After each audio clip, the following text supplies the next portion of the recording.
Well, they're meeting today on a glorious September afternoon in Cincinnati. Let's go there now. Not only glorious, Greg, but historic. In Cincinnati, on the banks of the Ohio, the Great American Ballpark is sold out. The Los Angeles Dodgers and the Cincinnati Reds on Fox Saturday Baseball. 3 weeks left in the season. The Dodgers on a historic run have essentially run away with the West, while the Reds in a dogfight in the hyper-competitive National League Central. Hi, everybody. Rich Waltz along with Eric Karros. There are offensive stars certainly on both sides. Yasiel Puig, Hanley Ramirez have been driving the train right now for the Dodgers. Joey Votto, Brandon Phillips for the Reds. But what makes this day feel like October, Eric, is the pitching matchup. Well, both of these staffs have been dynamite all year. That's why they're both in postseason contention.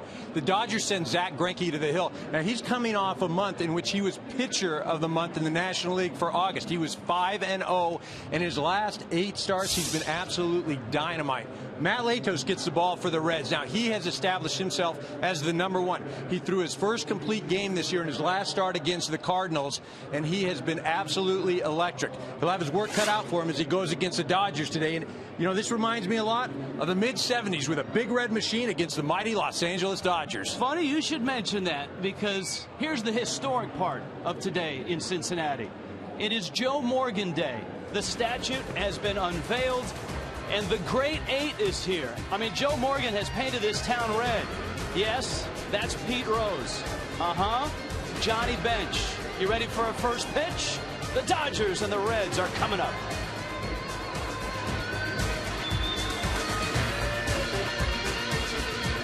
Taco Bell brings you the Dodgers starting lineup. Sometimes you gotta live Moss. Carl Crawford has been outstanding in the leadoff spot. Yasiel Puig, a national story. Adrian Gonzalez hits third. Hanley Ramirez has been the man for the Dodgers over the last 2 months. And Andre Ethier has been super in center field. Michael Young, just acquired, the veteran bat, is at third base. Skip Schumacher gets a start at second base. A.J. Ellis is behind the plate, and he'll be catching Zach Greinke. And that lineup will be facing Matt Latos. And, Eric, that's not an easy task. No, it really isn't. If you're talking about the horse of the Cincinnati Reds, Matt Latos has established himself as that. He threw a complete game in his last start. But what's been most impressive for Latos, he's gone into the 8th in 5 starts of his last 9. So he's starting to go deeper into ball games, and that's something that Dusty Baker loves.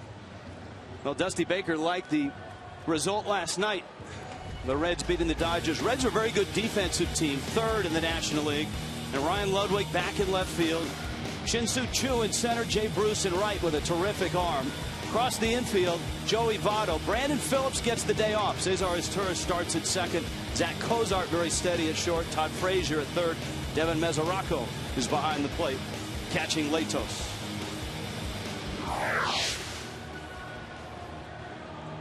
The number 8 last night after the ball game in which the Reds beat the Dodgers 3-2, Eric, there was a stirring ceremony where the Great 8 actually took the field in front of a big house, huge fireworks, and that kicked off Joe Morgan's weekend.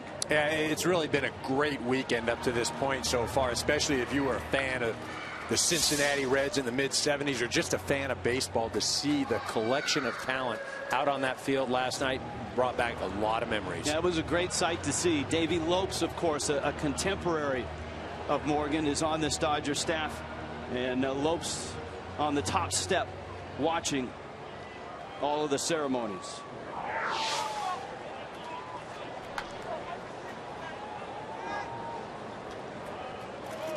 Carl Crawford stands in, and a fastball for a strike from Matt Latos.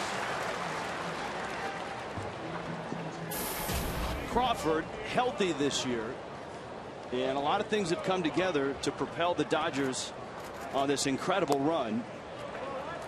The point of demarcation is the 22nd of June, and since then the Dodgers are 53-15, and of course Yasiel Puig has been in the headlines. And for Don Mattingly, that was not only a turning point in the Dodgers season, Eric, but maybe a turning point in Don Mattingly's career. Well, with the arrival of Puig, he brought a lot of energy, and the energy is kind of fueled over to the rest of the ball club. But make no mistake, it's been the talent. It's been Hanley Ramirez. It's been the great starting staff. It's been the contributions from the A.J. Ellis's, Skip Schumachers. Puig ignited it, but everybody else has carried it. Crawford sends this one into left. Ryan Ludwick is out there, and Ludwick makes the catch. Our opening pitch brought to you by Budweiser, the official beer of Major League Baseball. Great times are waiting. Grab some buds.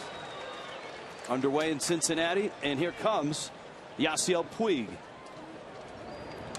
83rd game for Puig, and certainly he's been a lightning rod of national coverage through the good times and the bad.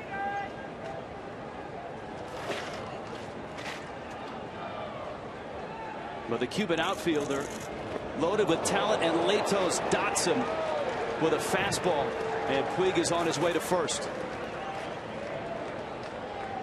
Matt Latos is not afraid to pitch in, and that was way in. Well, you have to go in against Puig. He stands far away from the plate. The reason he does that, doesn't really like that pitch inside. But that's where you have to go if you're a pitcher, if you want to get him out. That one got a little bit in, hits him.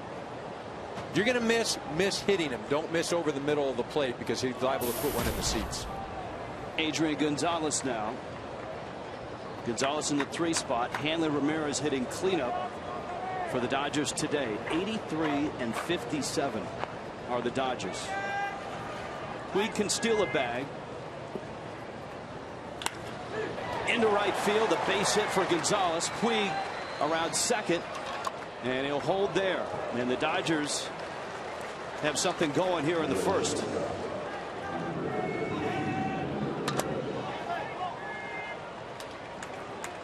Well, with Puig on first base, that opens up that right side. Gonzalez shoots a ball into right field. You see that wide open hole there. One of the advantages as a left-handed hitter in that situation. Now you bring up Hanley Ramirez, who's just been dynamite this year. And I think a lot of people would be surprised to know that Hanley Ramirez's numbers are better than Yasiel Puig's numbers in fewer games. This is game number 74 for Ramirez. 16 homers. He's driven in 49. He had a 2-run homer last night for the Dodgers offense in a 3-2 loss. I mean, Ramirez is slugging .622 right now. Latos throws a strike. Well, and another thing, he's leading the Dodgers in hitting with runners in scoring position. A lot is made of Adrian Gonzalez and what he's done driving in runs. But when you're talking about hitting with runners in scoring position, Hanley Ramirez is hitting at a .371 clip.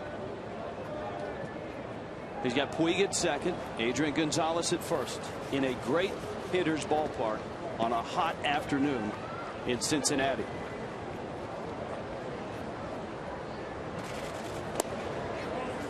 Latos misses in.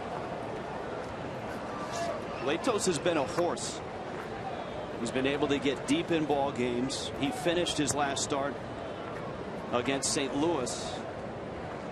Beat the Cardinals 7-2, and that was a big series for the Reds. They took 3 of 4 from St. Louis. The Reds, the Cardinals, the Pirates will see a lot of each other in these last 3 weeks. And Hanley rips one into left field, a base hit. Puig around third, coming home. Ludwick does not have the best of arms, and the Dodgers are on the board. And once again, it's Hanley Ramirez who gives Los Angeles the lead. Well, as he's done all year when he's been in there, he's been the force offensively, Hanley Ramirez. And that's a situation where you've got nowhere to put him. You've got to pitch, runners on first and second. Little surprise, though. Ludwick comes up throwing. That ball was cut off. And the reason I say surprised, not that you would have had him for sure, but you've got Adrian Gonzalez running from first to second. He's not going to go to third base. There's no way. He doesn't run well. I think Ludwick a little miffed, too, that this ball was cut off.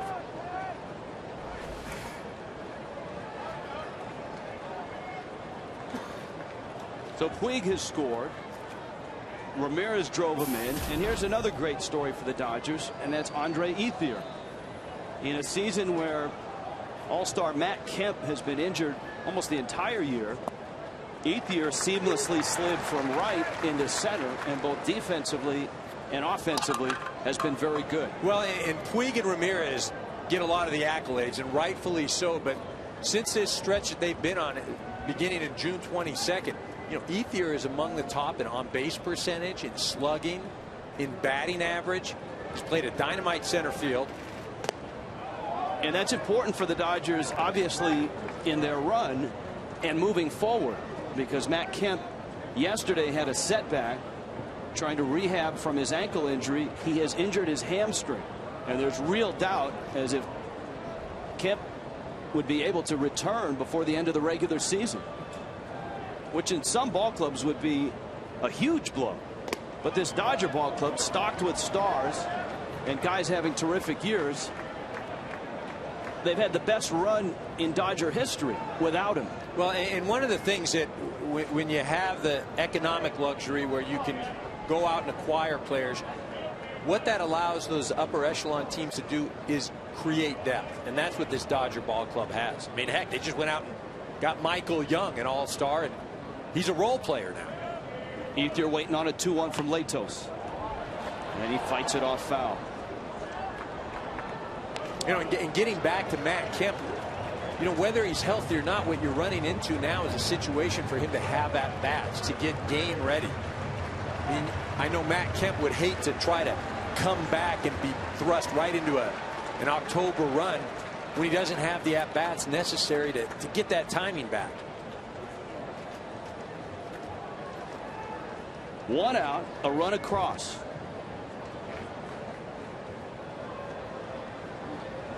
And Ethier takes in. Ethier looking for his first hit against the Reds all year. He's 0 for 16 against the Reds.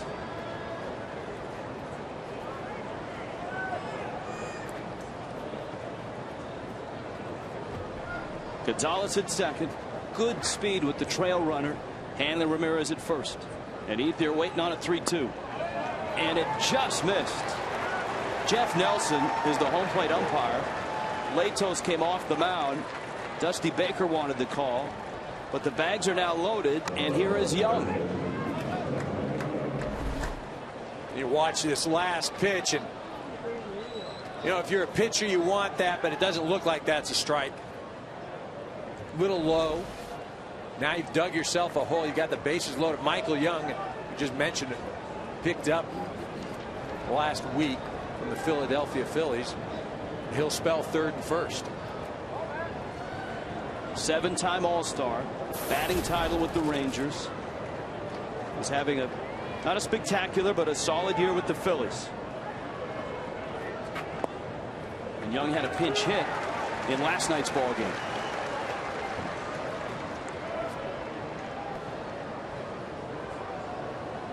Again, the acquisition allows the Dodgers to give Adrian Gonzalez at first some time off. You can also spell Uribe at third. Young back to the mound. Latos knocks it down, gets it out, and that's it. Gonzalez is out at the plate. If Matt Latos can get out of this with just the 1 run, he's got to feel pretty good. Well, there's no question, if you get out of this just giving up 1 run, you feel like you've got the momentum even though you're behind. That's a nice play, though, by Latos in that situation. He bobbles it but doesn't panic. He knows the runner at third is Adrian Gonzalez, not very fleet of foot. Doesn't panic, picks the ball up, and makes a good throw home. And a lot of times, especially when you're a younger guy, it's like, oh no, I missed it, bases loaded, and you start moving around. He gets the ball, makes a good throw, and makes sure of 1 out. Latos only 25, but this is his 5th year in the big leagues. And now Skip Schumacher, bags loaded, 2 outs. And a strike. Overhand breaking ball from Latos. Schumacher, part of that depth that you talked about, and versatile depth. He can play second, he can play in the outfield. He did that for many years and did it quite well for the Cardinals. Hey, won 2 world championships. Basically just a flat-out winner. Schumacher to right. After it is Bruce, and he got it. And Matt Latos escapes the first with just the 1 run. Dodgers on the board first in Cincinnati, and it's Hanley Ramirez that puts them there.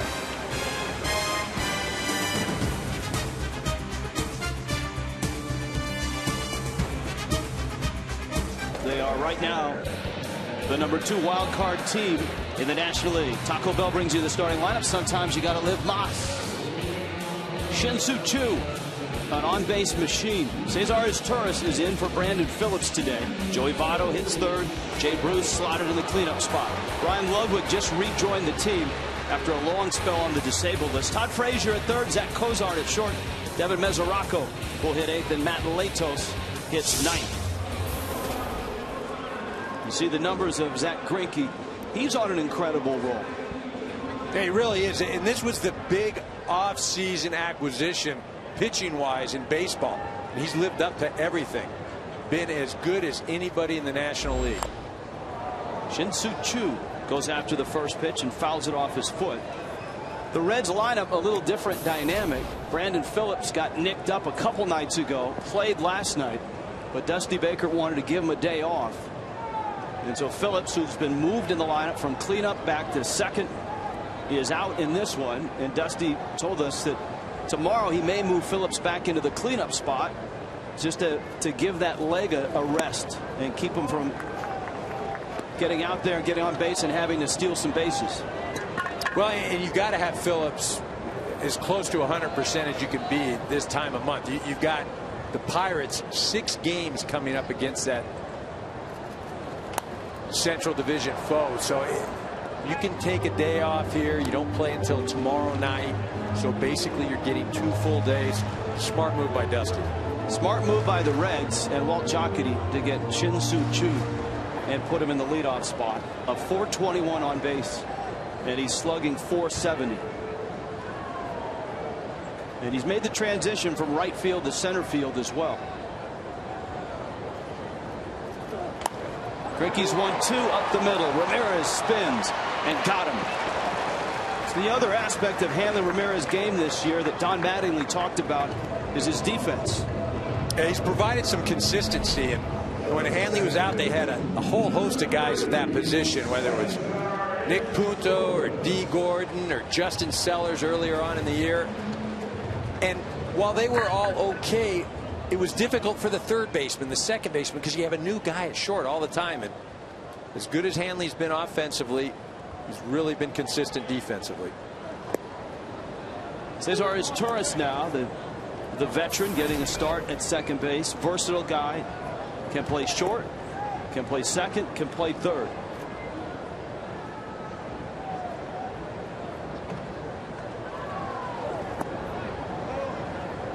Greinke misses down low. On this magical run that the Dodgers have had, Greinke working with A.J. Ellis in this ball game. So much focus on Yasiel Puig or Hanley Ramirez.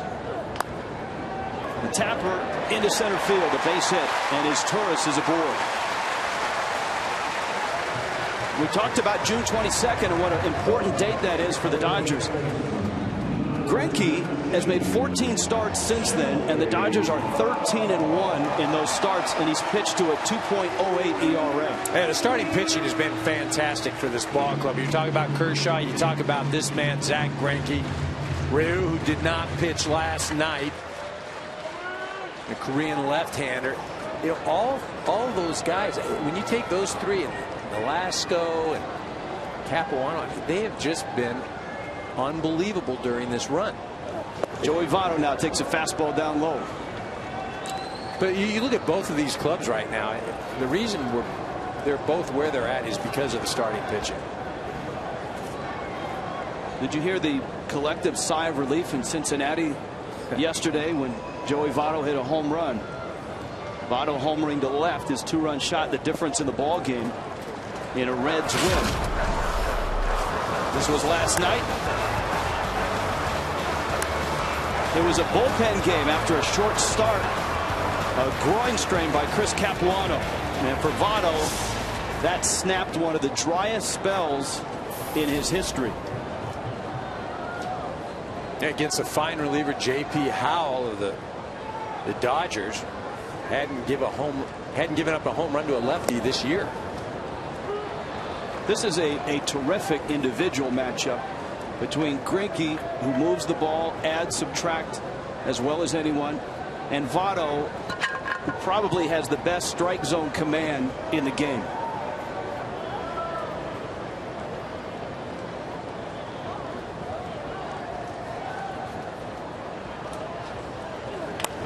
Votto, a ground ball into right field. The base hit. Izturis around second. He'll stop there with Puig's arm in right.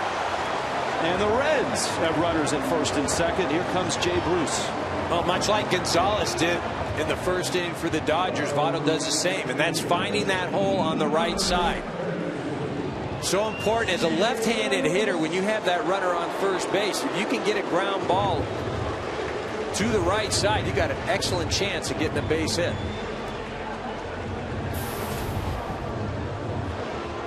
Now Bruce, who has been the beneficiary of Votto in front of him getting on base so much. He's driven in 90, 38 doubles for Bruce. I'm going to say it now because I'm going to foreshadow one of the keys to the game for the Reds: stay out of double plays. And this is exactly the type of situation they need to avoid. In the left, base hit. Izturis around third. He will score. And the game is tied.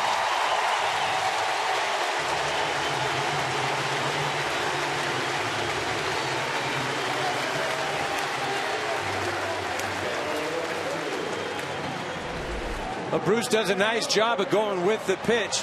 The outside part probably would have liked to have it a little lower. He shoots it left. Carl Crawford, no intention at all to come up throwing. A little surprise there. I know Carl's had some issues with his arm, but from the get-go, he was just going to keep Votto at second base. Look at that. Since the start of last year, Bruce the most productive in terms of RBIs in the National League. And now Ryan Ludwick, who on opening day injured his shoulder. And the Reds have been waiting for him patiently since. Walt Jocketty told us yesterday adding Ludwick was like making a trade for Ryan Ludwick. Well, historically, he's been a run producer, and one of the reasons that Brandon Phillips had to go to that cleanup spot, Ludwick being out. Brandon responded, but getting Ludwick back is a welcome addition. Into left, Crawford. They're going to send him. Crawford's throw to the plate is offline. Votto will score. Bruce is in a rundown and is tagged down. And the run producer, Ryan Ludwick, gives the Reds a 2-1 lead.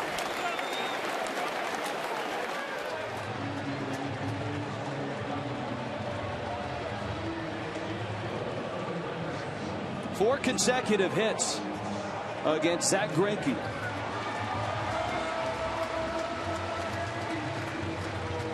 Of course, we told you what a great pitching matchup this was going to be. And it's 2-1 here in the first. Here's Todd Frazier now.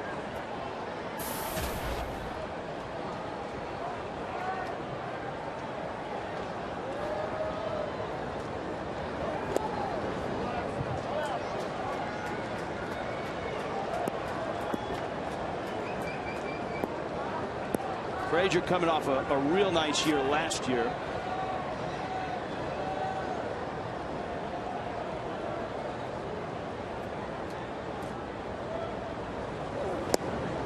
And the Reds would like to see him in these last 3 weeks get going. A 5-game streak right now.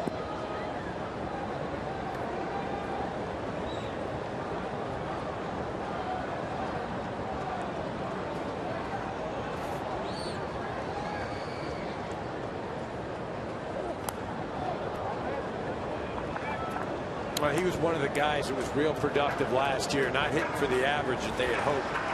Coming into today's ball game, hitting at 238. He's got ridiculous power, though, as much power as anybody in the National League. Third in the Rookie of the Year balloting last year. Production-wise, though, I mean, he's there in terms of home runs. He has more doubles at this point than he did last year. Just not getting on base at the same clip. Striking out a lot as well. Again, it's always that, you know, that first year, your rookie year, you come in, you're new, and then the league will adjust to you. He's got 72 plate appearances without a walk. You had that. I mean, you were a Rookie of the Year. I thought you were talking about the 72 plate appearances without a walk. No. But that second year where all of a sudden so much is expected of you and the league knows you. No, there is an adjustment period, and you look at a lot of guys, there's very few that seem to just climb the ladder. I mean, you have the Pujols or the Piazzas, or you go into the, Mike Trout's making it look awfully easy. But there is that adjustment because now people are aware of you. There's a book out on you how to pitch, and Frazier will make that adjustment. It's as you mentioned, very similar type numbers. Ludwick still at first. Into center. Ethier went back, now comes in and makes the catch. The Reds extend Greinke in the first and now lead it 2-1.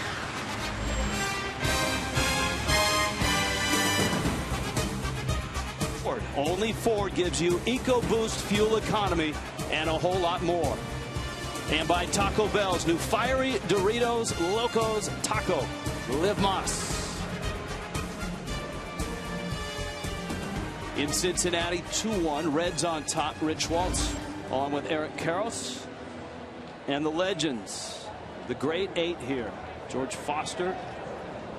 Ken Griffey Sr. All in town to honor Joe Morgan. Morgan's statue unveiled before the ball game. Great ceremony. Yes, Pete Rose was here, and Pete Rose participated in the ceremony. Johnny Bench, Tony Perez.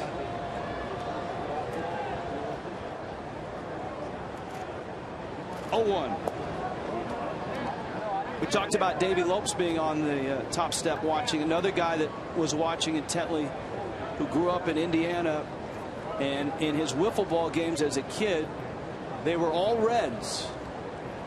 Mattingly was a big Reds fan. Ellis goes around. It's 1-2. The only problem he had, Eric, is you had to put a player on your team and you had to hit from that side of the plate. So he had 7 red lefties on his team. That one scoots by Votto, and down the line it goes. Bruce will pick it up, and A.J. Ellis scampers back to first. And the Dodgers with a runner at first. Zach Greinke coming up.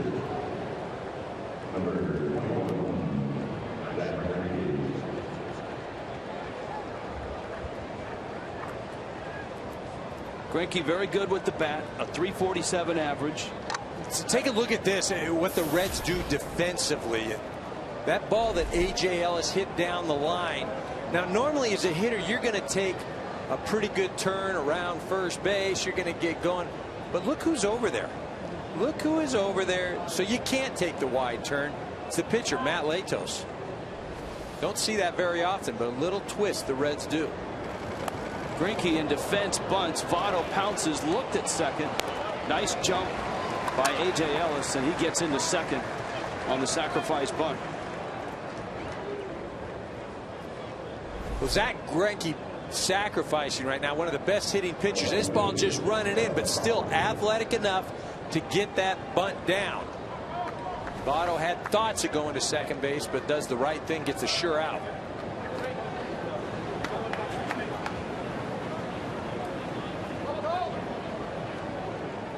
So top of the order now, Carl Crawford. Dodgers got a run in the first. Hanley Ramirez with an RBI single. They've got A.J. Ellis out at second. Crawford lined to left his first time up.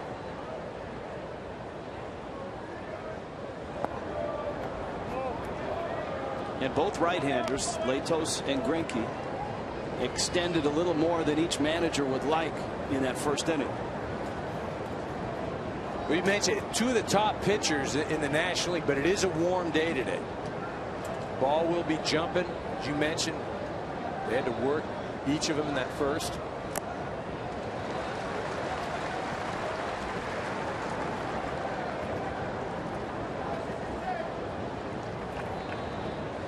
Crawford starting to come back to form after only 31 games last year. Tommy John surgery. Part of that enormous trade between the Red Sox and the Dodgers. They'll tap her out towards short. Cozart on the run, and he got him. Ellis now at third, and now the 4 keys to the game. Well, pretty simple for each of these ball clubs. Dodgers need to get to the Reds bullpen, specifically Chapman. He's thrown 4 straight games, probably not going to be used today. The Reds, they did it so far in the first inning. They've got to stay away from the double play. They've had a lot of opportunities this year. You get that first and second or bases loaded, but they've been stymied with that 2 outs on 1 pitch. Dusty Baker telling us before, if there's anything, stay out of the double play. And stay away from anything down the middle of the plate on the first pitch to Puig, as you saw the numbers when putting it in play. And a good pitch by Latos to bury the breaking ball. Latos throwing a lot of first pitch breaking balls. He did it to Michael Young. He did it to Ethier. Crawford, Puig.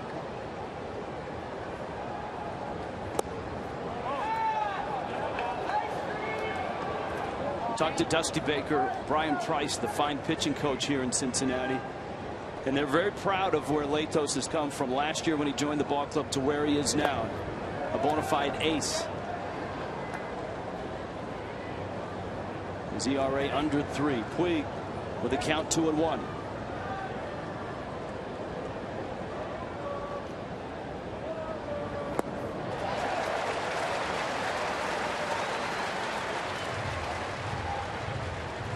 Well, now he's got Puig wondering. He just threw a 2-1 curveball, so you can come back with that, but Puig is also cognizant of that inside fastball. Now you can go hard in with a fastball and then come back with a curveball. Come in off of the plate.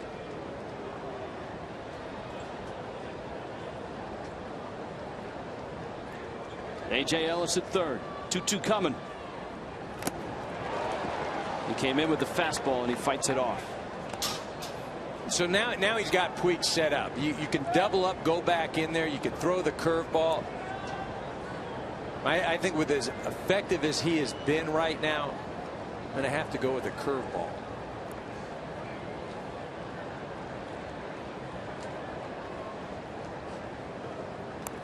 That's what Mesoraco ordered. And Puig stays alive.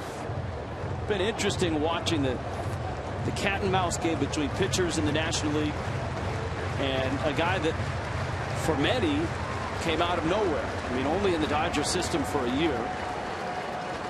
Escaping from Cuba and into the limelight. Puig to left. It's hit well. Ludwick back. Gone. And the Dodgers are back on top, and Yasiel Puig has done it again. His 15th.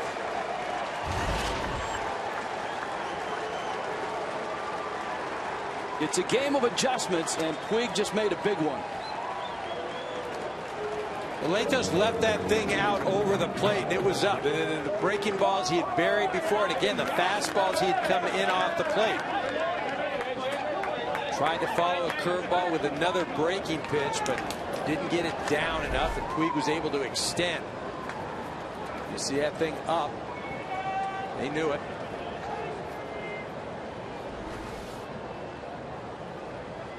Now Adrian Gonzalez. And the pitch count for Latos is skyrocketing.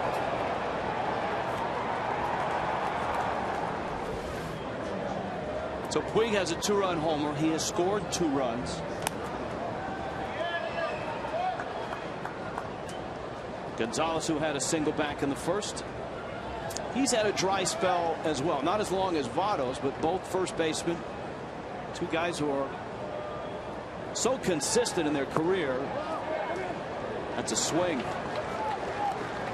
And it's 1-2. Well, with Gonzalez, so he's been asked to basically carry this ball club all year long. And I don't mean necessarily by himself, but he hasn't been on the disabled list for any period of time. He hasn't missed games.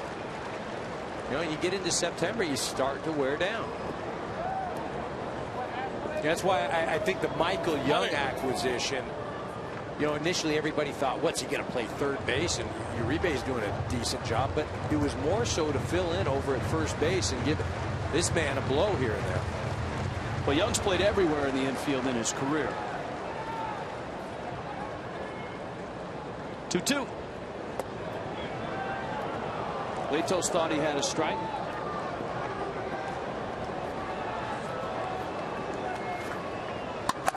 Yasiel Puig with a 2-run homer here in the second.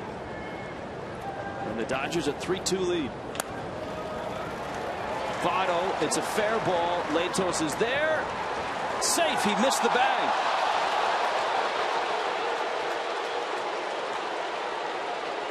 Latos appealing to first base umpire Jim Wolf. Dusty Baker is coming out.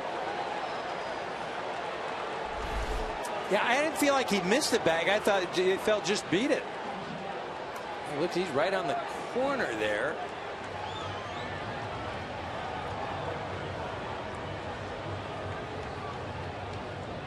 No, he did touch the bag. I just felt like he missed the call. Well, he's in great position. You know, and as a pitcher or as a first baseman or anything, when you're going over to touch that bag, you don't want to step right in the middle of it. You see a little earlier this year. That's pretty fancy right there.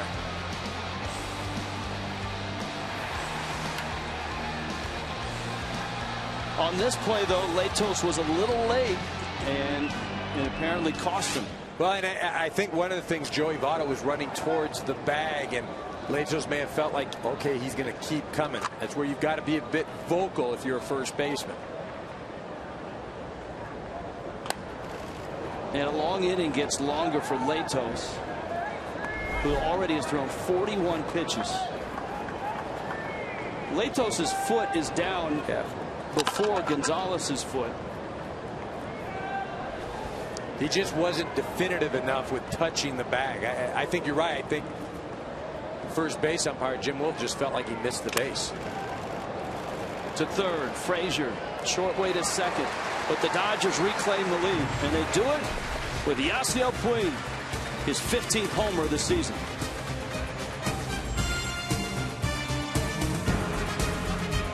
Beer of Major League Baseball.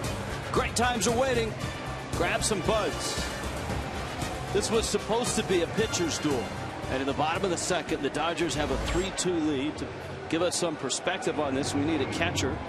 So Tim Federovich has been kind enough to join us from the Dodgers dugout. What's happened here, Tim? I thought Greinke and Latos, we'd be seeing a lot of zeros today. Yeah, I know. It looks like the hitters are winning right now, but that can change any minute. I'm guessing for us, it's going to change right now. What has this ride been like for you? It's been awesome. I mean, just to be a part of the staff, my first full year as one of the catchers. I mean, it's awesome because we have a great staff here with Kershaw, Greinke, Ryu, Nolasco, Capuano. Everyone's kind of doing their part, and you can't say enough about our relievers too, just keeping us in the games late and letting us make that big hit and stuff like that. So it's been good. Hey, have you ever gone on a stretch like this at any level, whether it was at North Carolina or even high school or Little League or anything? Nah, never a stretch like we've been on because it's a little different up here playing every day. In college, we had some good teams, but up here, this is definitely the best team I've played on. Zach Cozart, Devin Mesoraco, and Matt Latos in the second against Zach Greinke.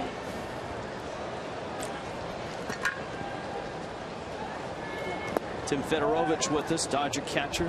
Zach Greinke's run since June 22nd, 11-1 with a 2.08 ERA. He's been as dialed in as just about anybody in the National League, Tim.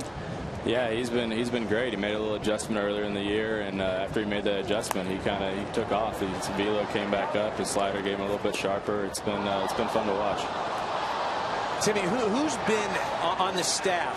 Who is the easiest guy to catch, and who is the most difficult guy to catch? Where you got to really grind back there. I would say Kershaw is probably the easiest, just because I mean, he has such good stuff. It really doesn't matter what you call sometimes. When he's on, and you can. I mean, the hitters can know what's coming. They still can't hit it. So he's probably the easiest. I'd say the toughest might be Greinke, just because he can throw anything at any time. So there's a little more thinking back there, and you really got to. He can do anything you want. So you can pitch to the hitter's weakness sometimes, or you can just stick with his strengths. It's pretty fun to have that kind of capability. 2-2 to the Reds shortstop Zach Cozart.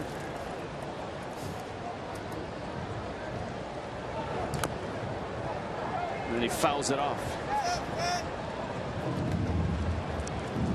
Tim Fedorovich, 3 things everybody needs to know about you. FedEx is the nickname. That's an easy one. North Carolina, a Tar Heel. And Pudge was your hero growing up. Yeah, he was. He's a great catcher. Learned a lot from watching him. What'd you like most about him? He's a good catch and throw guy. I think I've learned a lot just from him, watching him catch and throw. Real quick feet, good arm. That's one of the things that I've kind of modeled my game after, is his ability to throw out runners. But I mean, everything else too, from blocking balls to receiving to calling a good game. I mean, he's one of the best.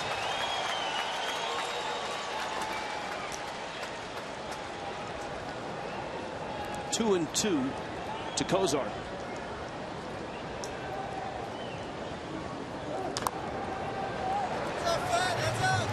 Oh, got it. Very nice. That's part of the deal. If you come on for an in-game interview, you are obliged to get a foul ball. I know. Look at that. Hey, what was it like? I know a lot of you guys peeked your heads out to see the ceremony, to see all these great Red legends, including for you, a catcher, Johnny Bench. Oh, absolutely. I was actually able to get his autograph. I was pretty excited about that. That was pretty cool.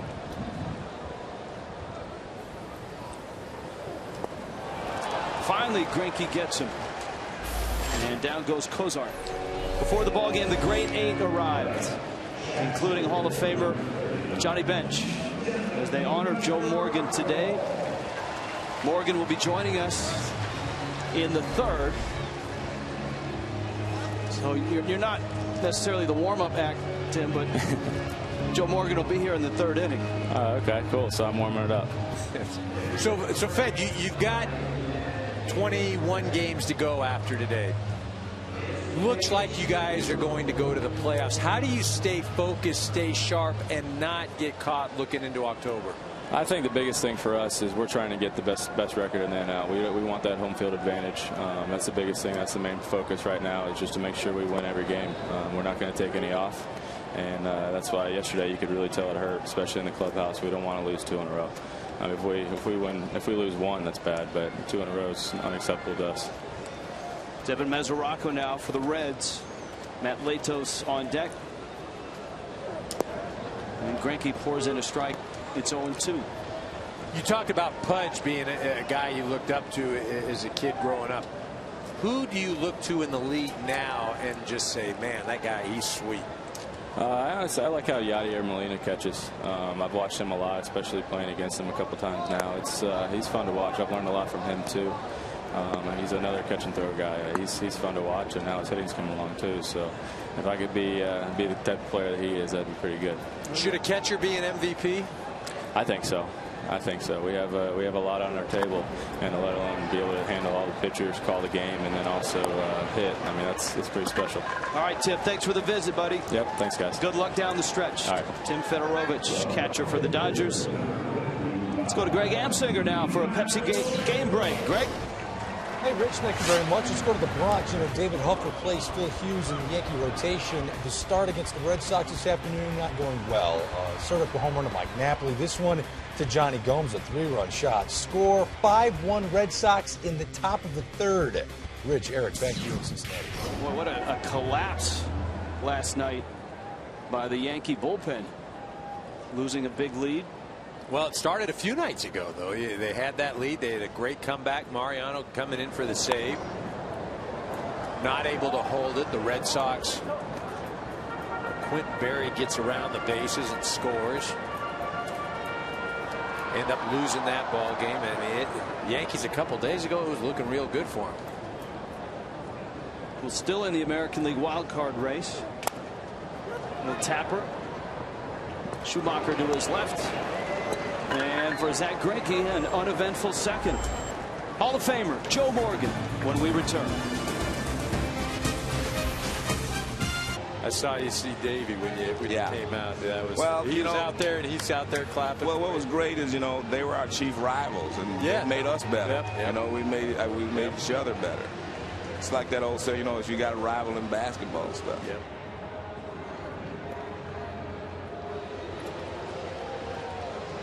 Dodgers 3, Reds 2. A terrific rivalry through the 70s between the Dodgers and the Reds on a historic day here in Cincinnati as Joe Morgan is honored the entire weekend, and we're honored that he joins us up in the television booth. Joe, how are you? Congratulations. The ceremony was stirring. Your speech was terrific. Well, I'm good now. As I was telling Eric, you know, this has been on my mind for probably the last. I tried not to write a speech. I wanted to start with my emotions that day and whatever. So I started writing it last night after we had that dinner. And I was just worried to get through it because I'm a pretty emotional guy.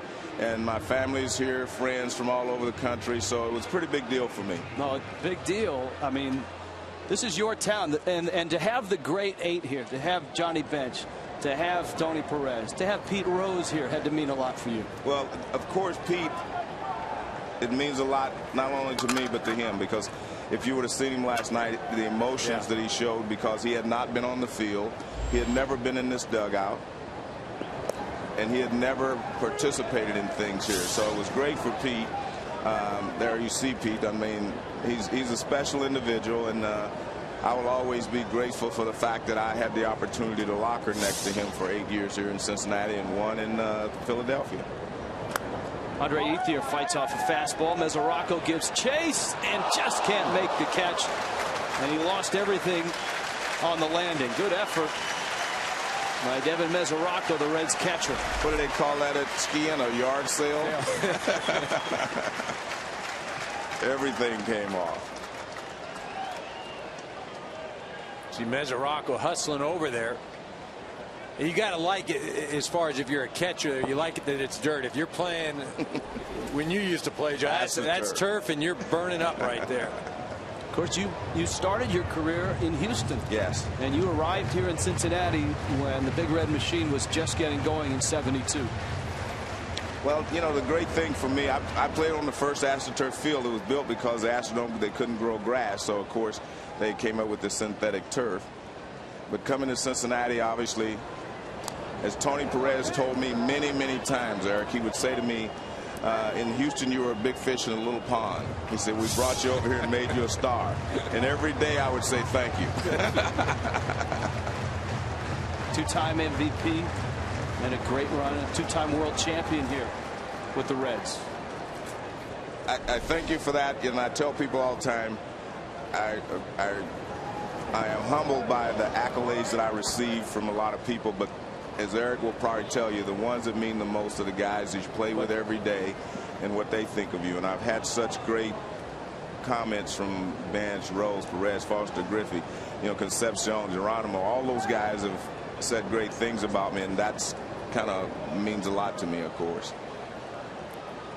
If you had to go back and pick one moment out on the field that just resonates, if I say Joe Morgan, baseball, for you, what is the first thing that pops into your head?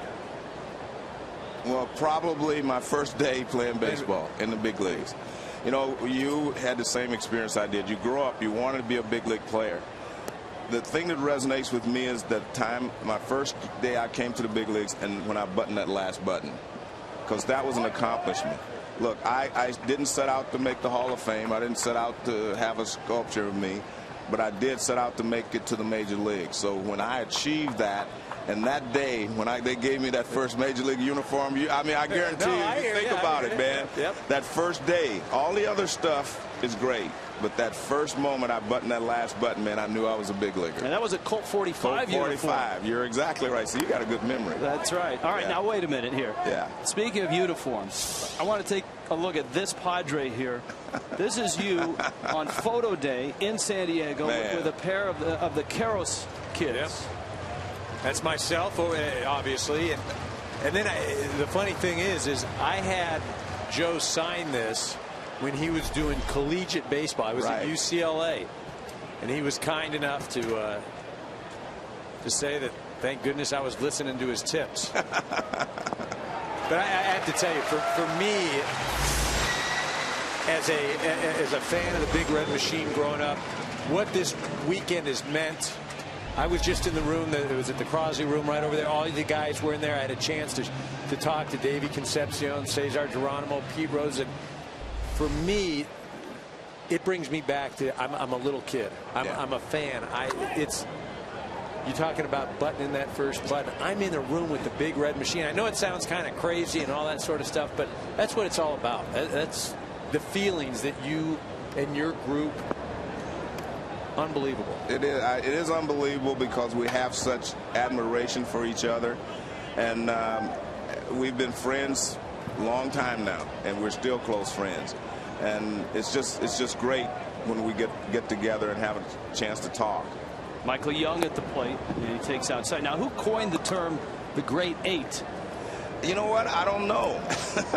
Why not 9? Well, because we didn't throw a pitcher in there. I noticed that. Hey, we could always say, look, I tell people all the time. Where's Don Gullett with you? Yeah, well, you're right. Don Gullett was as good a pitcher as anyone in the game when he was healthy.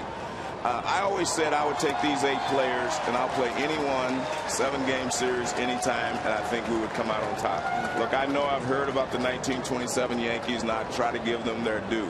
But Erica will understand this as well. Look, we were not Phi Beta Kappas off the field, but on the field we were. We knew how to play. We knew what we were supposed to do to help the team win. Frazier to his left, across the diamond, and Young is out. The remainder of the Great 8, Concepcion, who made that patented skip throw from shortstop, commonplace. Cesar Geronimo, an overlooked guy. The most underrated player on that team. And of course, your manager, Sparky. He was underrated too, but he's still in the Hall of Fame. But I still think he's underrated because here again, you have to manage those egos. Yeah. And we had Bench's ego, mine, Rose, Perez, all of us. Hey, I've always said if you don't have a big ego, you're not going to be a great player. Is it true that Sparky pulled you aside your first year and said, I'm not going to give you a sign? It's funny because no one knew this all these years until just before Sparky passed away. He made the statement at a luncheon or something, and then now all of a sudden people start asking me. Rose didn't know it. No one knew it while we were playing. I looked down at third like everyone else, took my signs. Schumacher lines one to left. Ludwick going to the corner and makes the catch. All right, we talked about the Great 8 and the Big Red Machine. Stick around. We'll talk baseball next half inning with Joe Morgan.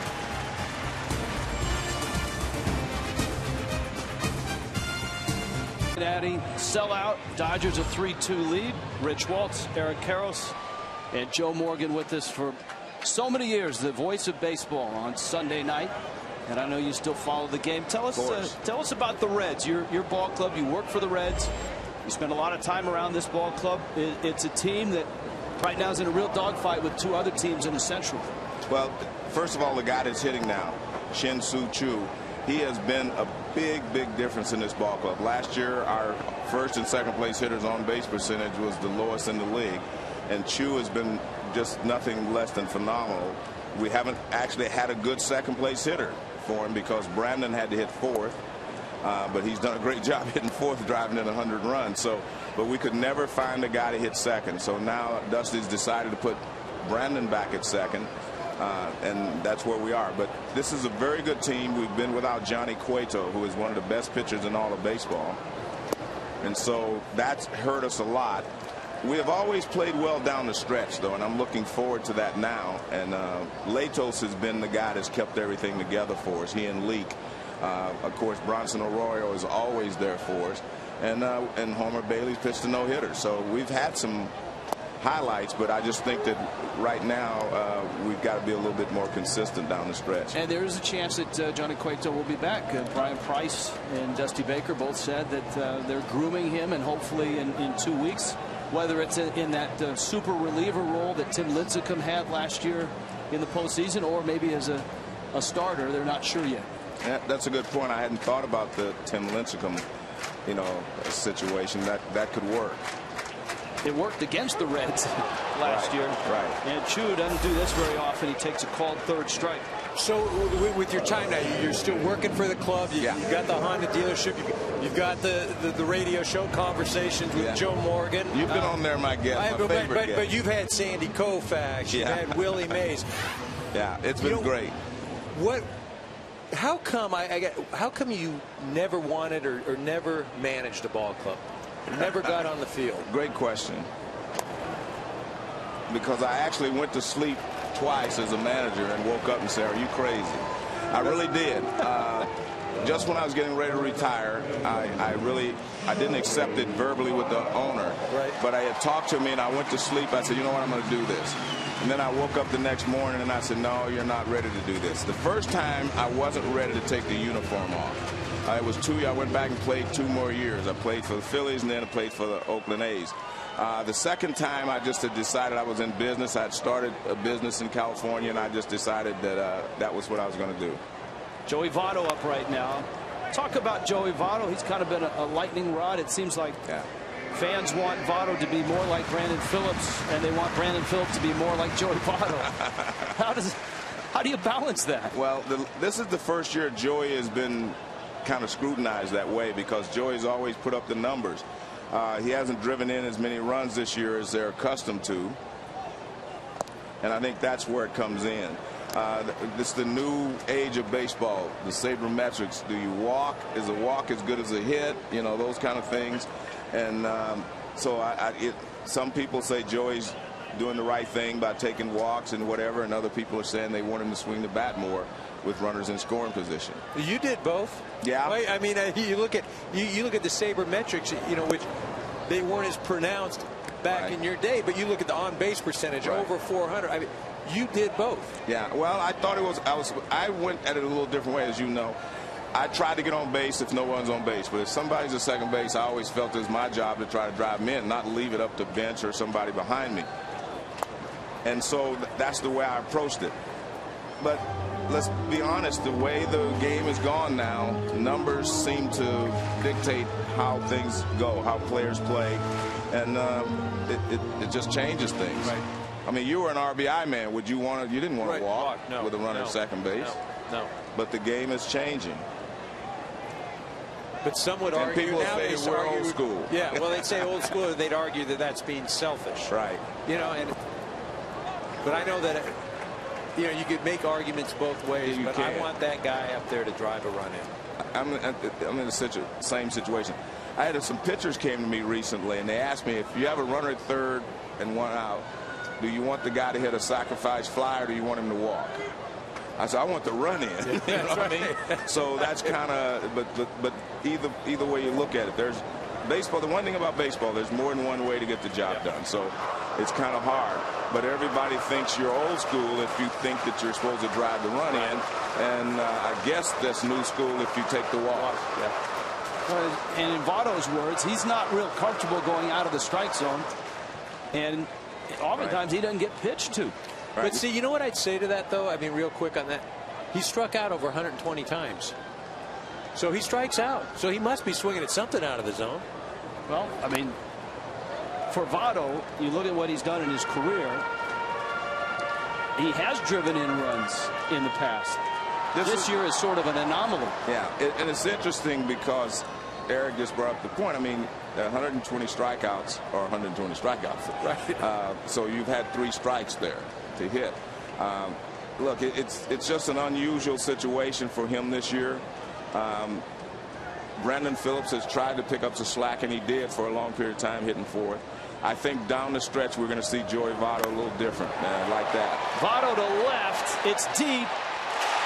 Crawford can't get it. And Votto, who homered to left last night, drives it in the gap. And for Red fans, to see Votto start to swing it, especially with 3 weeks left in the season, is a good thing. Well, we're definitely going to need him to be the guy down the stretch, and he can be. Well, that's what I think makes this Reds ball club so dangerous, is offensively, I do not think that they've hit their stride or peaked at all this year. They still have room to get better. And it's where Votto becomes more impactful in the middle of the lineup, where he's doing stuff like this. The home run last night off a Howell, the double there. Well, we all know that he's capable of carrying this team for a stretch at a time, and that's what we're looking for right now. Jay Bruce knocked in a run back in the first. Reds down a run. Both pitchers have been extended in this one. Greinke's pitch count right now at 50, and he's got 2 outs in the third. And Latos has thrown a lot of pitches as well.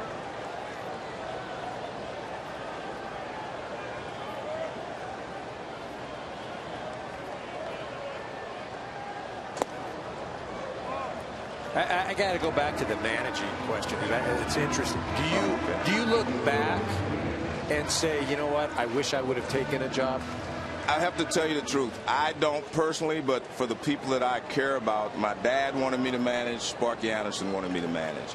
I feel like sometimes maybe I let them down a little bit. Their loss was John Miller's game. Yeah, and mine too. But no, Eric, I'm not sure I could have been a good manager. Sparky thought I would be. My dad thought I would be. There were other players that thought I would be, but I don't know. I'm a little tougher, right, on certain things. I don't know. I'm not as patient as I probably should be as a manager. And I've learned to be a little more patient working for Walt Jocketty. I really have. One of the things that he has taught me in my role as advisor to the head of baseball operation is to be a little bit more patient. Jay Bruce at the plate. Joey Votto at second.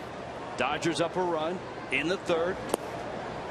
In an important series for both teams. Now the Dodgers, Joe, on the other hand, just on an incredible run, a historic run, led by their pitching and Greinke and Kershaw, Yasiel Puig, Hanley Ramirez. Where were these guys at the beginning of the season? I really think the key to this team, you know, Puig came up and gave him a fire for a while, but the sustaining fire to me has to be Hanley Ramirez. He is the guy that I thought was going to be, you know, the catalyst for everything that was going to happen to the Dodgers this year. Ned Colletti was on conversations with Joe Morgan as well, and I told him that. They were struggling at the time. I said, until you get Hanley back and he plays the way he can, I don't think you guys are going to be able to, you know, be that good a team. And all of a sudden, you know, Puig comes along, they shot of energy, and then when Hanley Ramirez comes back, it's sustained, and that's the way I view this team. Of course, the pitching is great.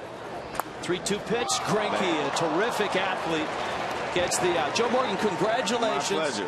And we're going to send you out with another legend, another Hall of Famer, Kurt Gowdy. Oh, man.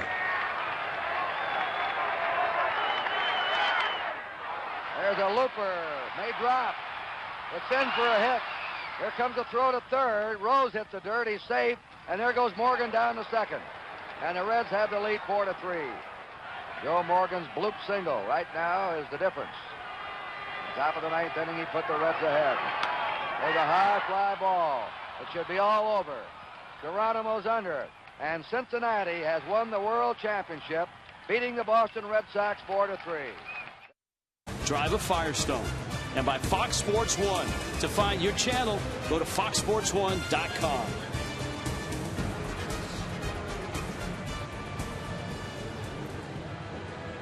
The Dodgers, the last 11 weeks from June 22nd.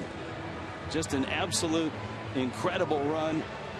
And they have not slowed down into September. 53-15, 36-10 after the All-Star break. Well, and that run, as you see right there, started on June 22nd. That was in San Diego. It was a Fox Saturday game that we televised. The ironic thing was, the Dodgers had lost Thursday night and Friday night, and there was talk that there may be some changes and Don Mattingly might not make it through San Diego. Starts a winning streak on the 22nd, and the organization has not looked back. And Mattingly talked to us before the ball game about managing a group like this. Biggest payroll in baseball. He said that, well, I was one of those big payroll players, and then when he worked with Joe Torre on that great run that the Yankees had in the postseason, he watched Torre handle the egos, as Joe Morgan said, and the salaries and the agendas.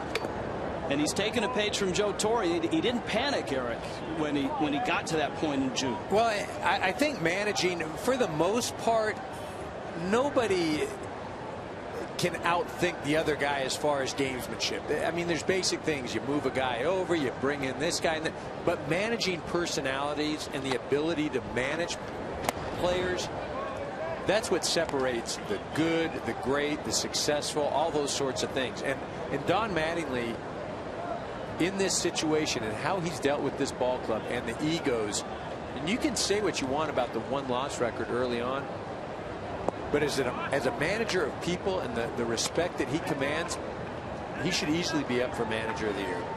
A.J. Ellis up for the Dodgers, Zach Greinke, and then Carl Crawford to follow.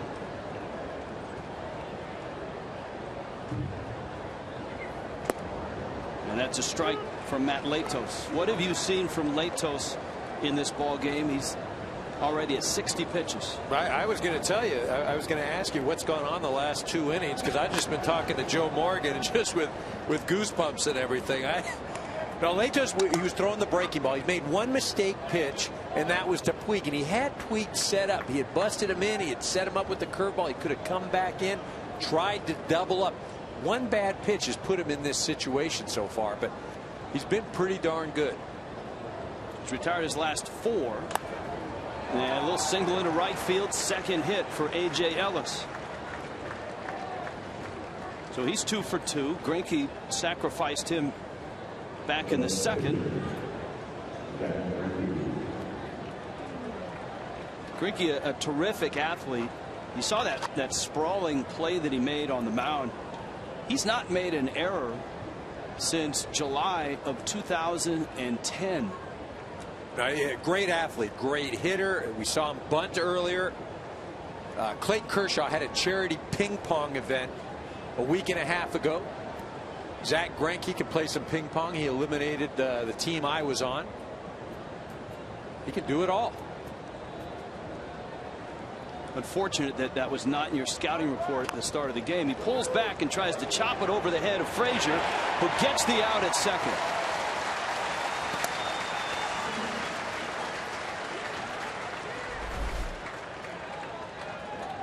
Well, he draws in the infield and just not able to hit this ball hard enough. Frazier does a nice job of getting the lead runner. The thing now, though, I mean, it's twofold. Greinke at first is a better base runner than A.J. Ellis. The problem is it's a warm day. Greinke's had to labor. You wouldn't really like your pitcher out there running the bases in this heat. Now he's 2 for 2 this year. And so, yes. Well, Tony Cingrani got a stolen base the other day for the Reds. The left-handed starter. So pitchers will run. Carl Crawford's 0 for 2.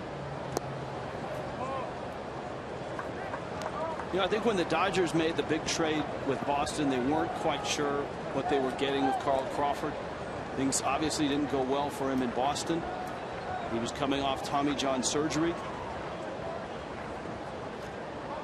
Such a dynamic player with his run in Tampa Bay with the Rays.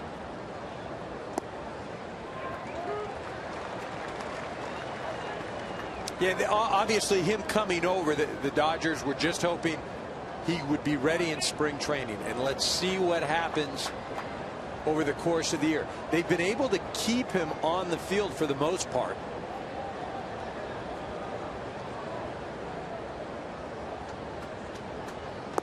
And he takes outside. And really only he's the true leadoff hitter as far as this Dodger ball club. Not that is his best spot, but for this club, that's the role that he has to fill. Started the day with a .343 on base percentage. And he has swiped 13 bags. And we pointed out just 31 games last year. 2-2. Don Mattingly said this is a ball club certainly that he wouldn't come out and say he knows they're going to be there in October. He told the press yesterday no questions about the postseason. People are asking about what your rotation would look like, what your roster would look like, and Mattingly, to every question, has said, I'm not answering anything about the postseason. We've got to get through September and try to get home field advantage. A liner into left, and Crawford has his first hit.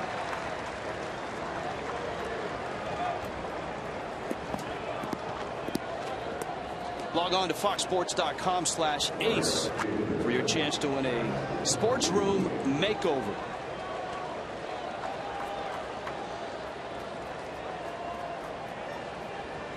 So here is Puig, and Eric talked about the mistake that Latos made. It was a great at bat with Puig chasing breaking balls off the plate, and then Latos on the 7th pitch got a breaking ball and hammered it into the seats in left field. I think you just got to go in, pound him in, pound him in. Go with that fastball. They're setting up in there. He's going to chase it. As a hitter, you get into a situation with an eagle. See, this is a breaking ball that wasn't down in the dirt. It was up. It was outside, but it was up. It allowed him to extend. But as a hitter, you get caught with your ego. You think, I'm going to get that fastball. I can hit a fastball. And as a pitcher, if you can keep moving it further and further and further in, if the hitter doesn't have the discipline to stay off it, you're not going to hit it. Puig certainly is near the top of the list in the conversation for National League Rookie of the Year. Latos doesn't give up many long balls despite pitching in a great home run park. It was the first homer he'd allowed in his last 61 innings, just the 12th all season. See, that is a good pitch sequence right there. And the reason I say that, it's doubling up. You got him swinging at the first pitch. It was inside. Then you come even further in to back him up off the plate. Now, conventional thinking is you've set him up for the outside curveball or the breaking pitch. You come right back in there again, you're going to tie him up. I mean, now he's thinking curveball. I'd come in hard again.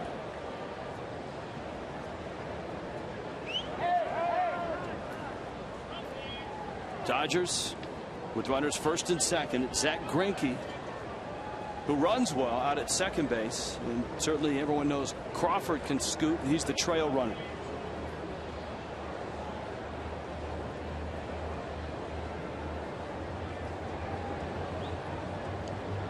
One-two to Puig, and that was a better breaking ball and a better result for Latos. It's into Greg Amsinger in this game break. Greg. Rich, thank you very much. Let's go to Baltimore. Chris Davis with a man on takes this pitch from Hector Santiago the other way. It's going to go to the wall, plate the game's first run of the ball game. The White Sox have since tied it up at 1, but getting back to Chris Davis, that was his 39th double of the year. He has 48 home runs in the season. He could become just the third player ever to have a 50-homer, 40-double season. The others, Babe Ruth in 1921 and Albert Bell in 1995. Rich, Eric, back to you guys in Cincinnati. Adrian Gonzalez, Greg and Eric. Miguel Cabrera going to have to hit a few more home runs, it looks like, if he's going to repeat that Triple Crown year. But what an acquisition for that front office in Baltimore. Davis coming from the Rangers. Liner into right field. That's a base hit. Greinke to third. They'll hold him there. Bruce has a cannon, and he shows it off. Caught off second is Crawford. In a rundown. Now Greinke is caught, and he's tagged down. And the Dodgers run themselves out of the inning, but lead it 3-2.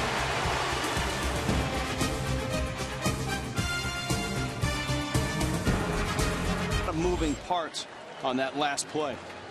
Yeah, you know, Carl Crawford getting caught off of second base, but you've got Zack Greinke at second with the base hit.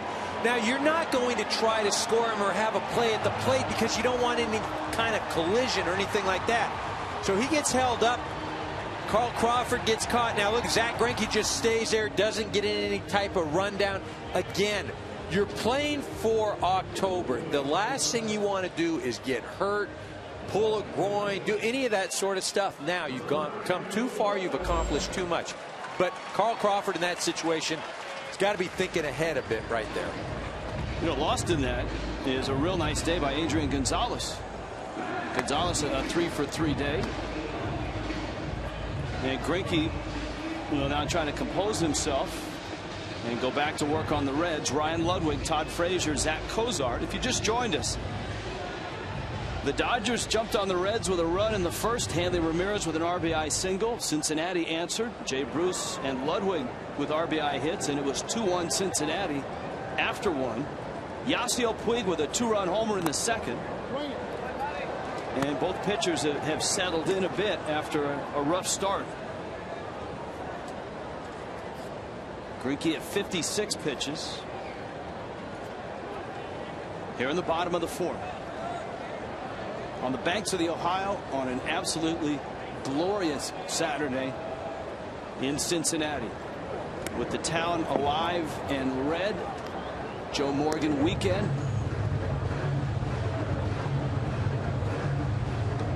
Domino's brings you the game summary. Oh, yes, we did. The home run by Puig. Joey Votto has driven a run. He's 2 for 2. Adrian Gonzalez with his 3 hits and a breaking ball, a big one to Ludwick. Well, really, the big inning was that first inning where the Dodgers had the bases loaded.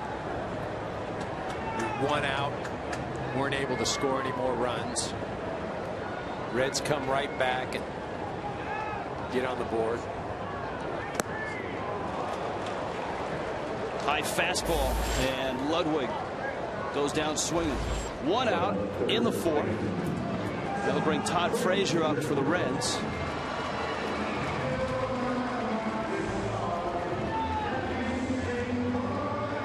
Zack Greinke, pitcher of the month in August. Clayton Kershaw was pitcher of the month in July, so you understand why the Dodgers, from a pitching standpoint, are on a great run.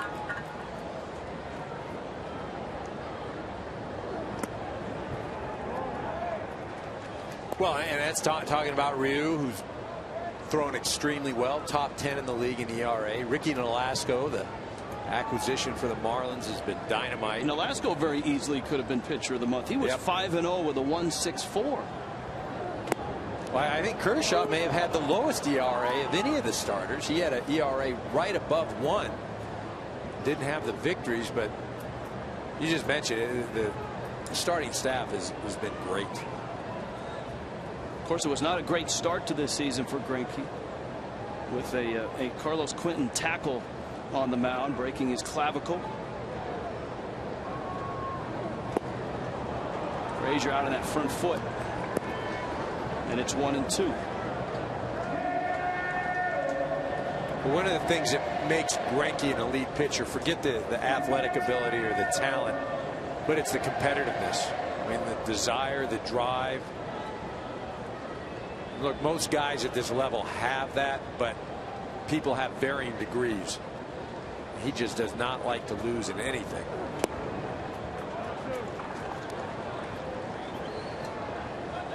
Of course, the Angels acquired him at the end of last year, split his time between the Brewers and the Angels. He was 15-5.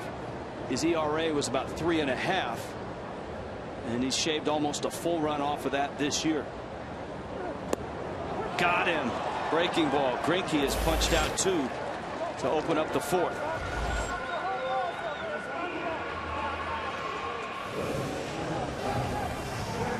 Tomorrow, Fox NFL Sunday back. Special 90-minute pregame show live from Times Square.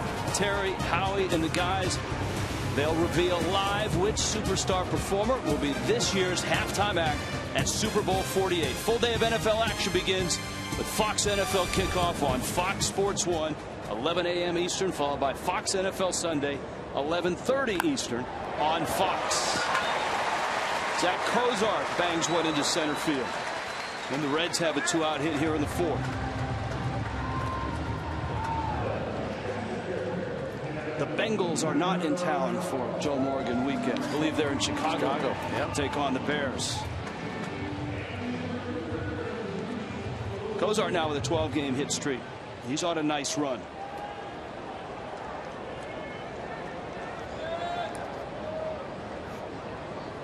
Now Mesoraco. Young catcher, first-round pick back in 2007, and has been one of the Reds' top prospects for a while, finally getting to the big leagues. He was not on the postseason roster last year. Remember, he struggled down the stretch. Dusty Baker chose not to have him in that division series. He cranks one foul and out of play.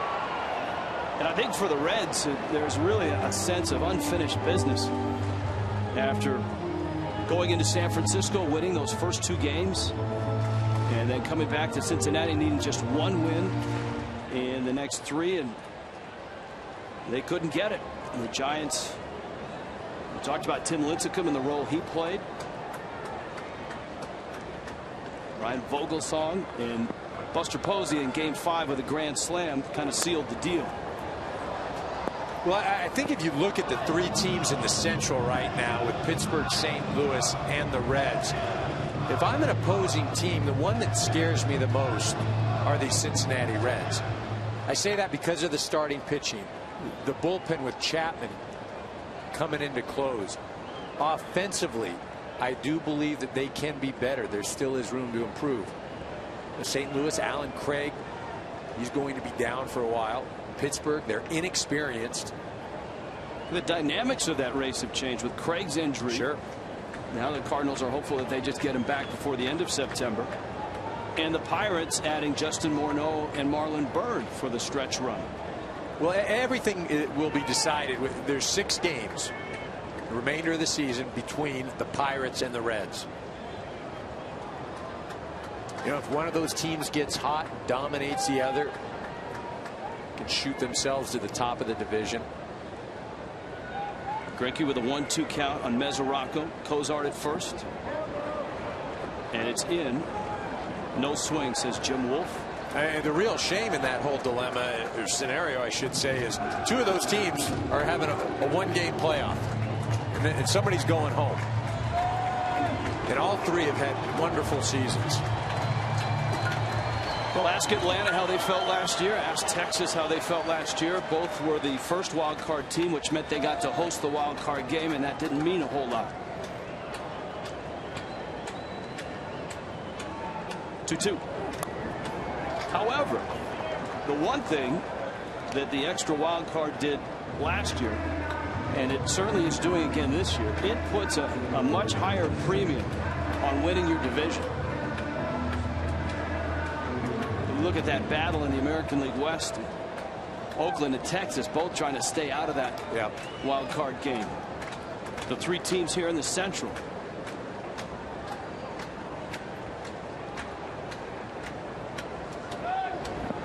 Swing and a miss, ball in the dirt, smothered by Ellis. And the Reds inning ends with a strikeout by Greinke. 3-2 Dodgers.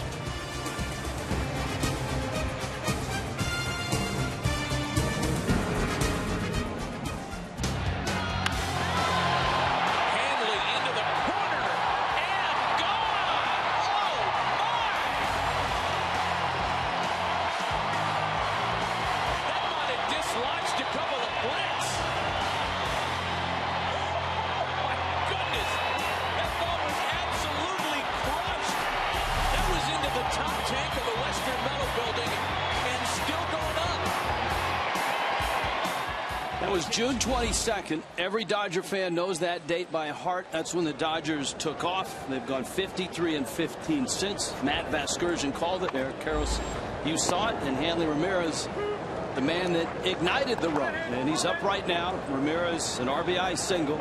He homered last night, had a couple of hits. And for Dodger shortstops, they've not had this in their history, a power hitter. Got jammed. Frazier cuts in front and just gets him. Well, we showed that home run in San Diego. Take a look at what he did last night.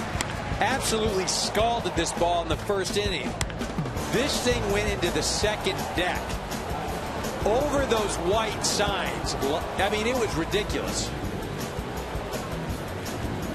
Don Mattingly before the ballgame told us that when Hanley Ramirez showed up last year after getting traded from Miami, he saw a guy that was determined, who was focused, but still maybe not 100% healthy. That shoulder surgery that he had a season and a half ago still lingered. Mark McGwire during spring training noticed that the shoulder seemed a lot more healthy this year.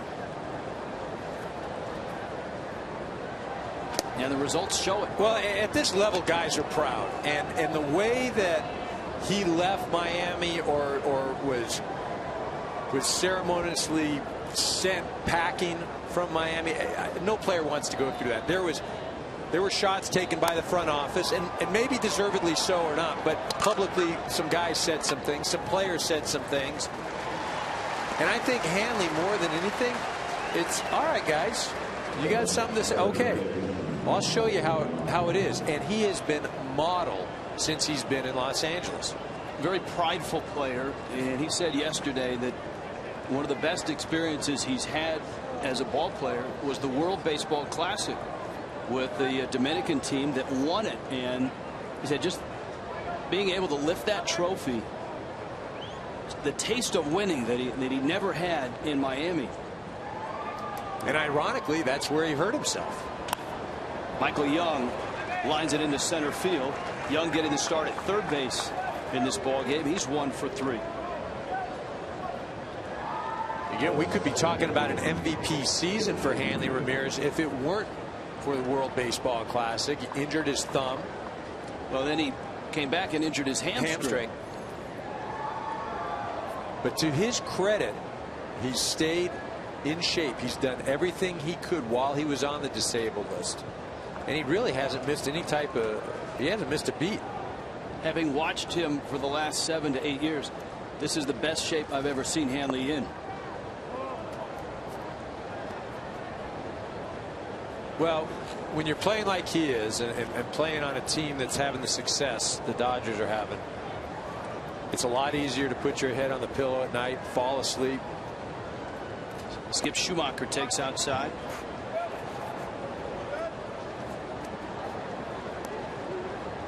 .32-6 when Hanley scores a run. And he's been a run producer. He's driven in 50. This is only game 74 for him. And that's why Yasiel Puig has a lot of headlines. Hanley Ramirez very quietly has gone about his business. He's not been loud about it, boastful about it, but his numbers are better than Puig's. Schumacher in the air to center.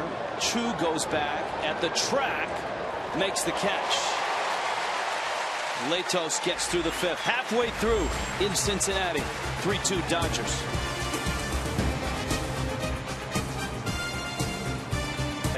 Find new roads.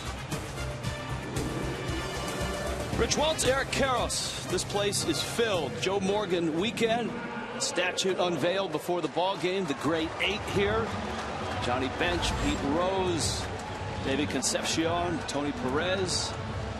Just a stirring ceremony. A lot of the Dodger players.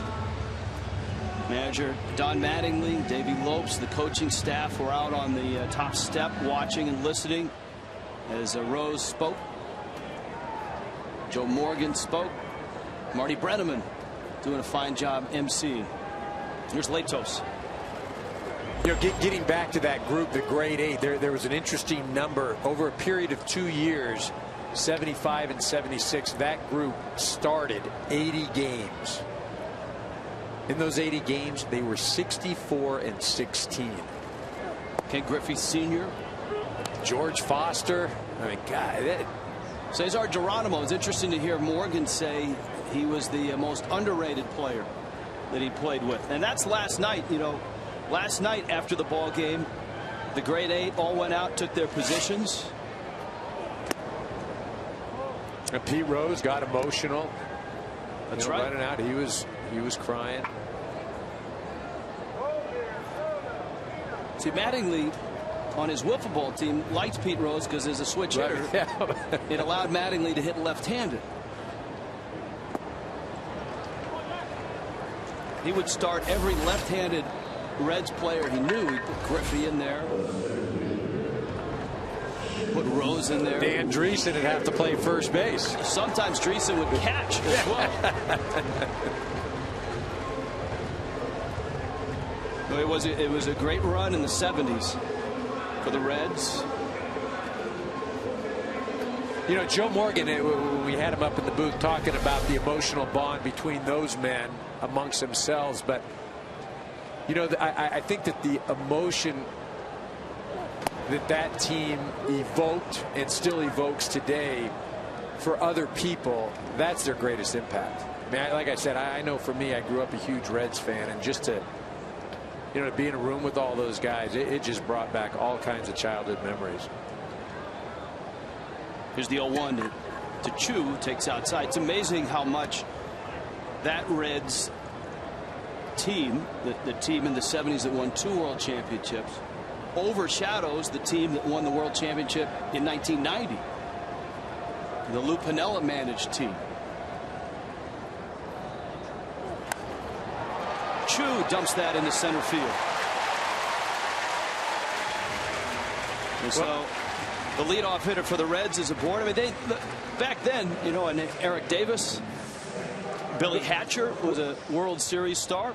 But I don't think that I mean, I remember Billy Bates on that team, a young infielder. You know, that's what I remember.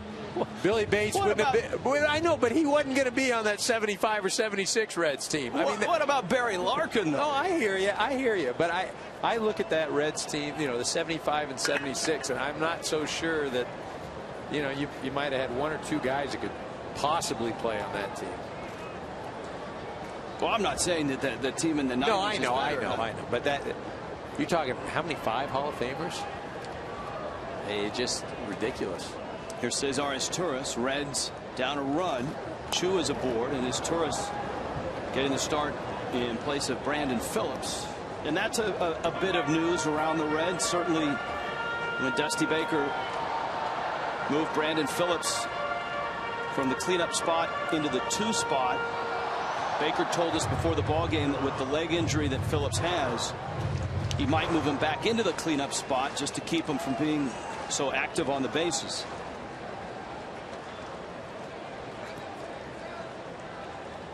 Chu has 17 stolen bases, leaning and close.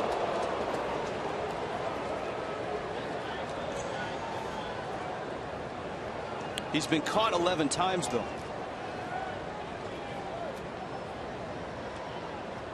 Korean born, 30 years old.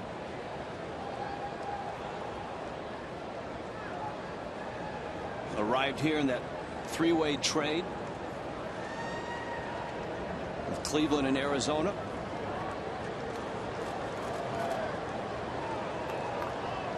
.79 pitches in is Zack Greinke on a hot day in Cincinnati.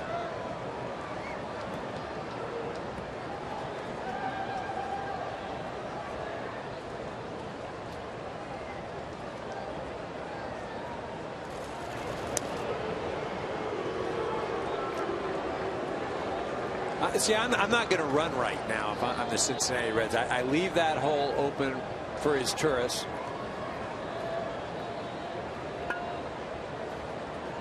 You know, I know I don't want to go into a situation too where Joey Votto may be leading off an inning. He's running, and the bouncer finds the hole into right field. Chu on his way to third.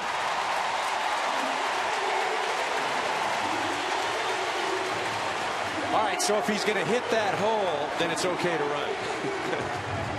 Well, they did run, but he also hit behind him. Dusty Baker puts the game in motion.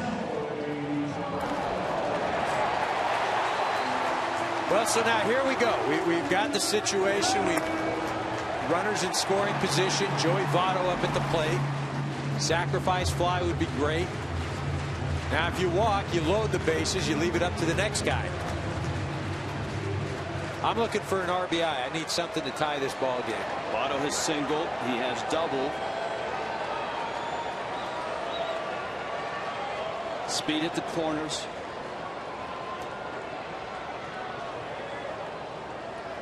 Greinke's 81st pitch.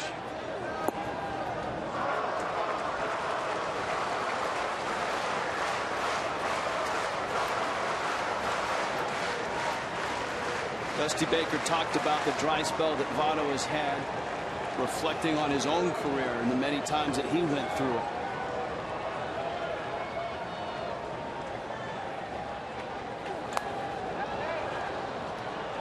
Ball and a strike.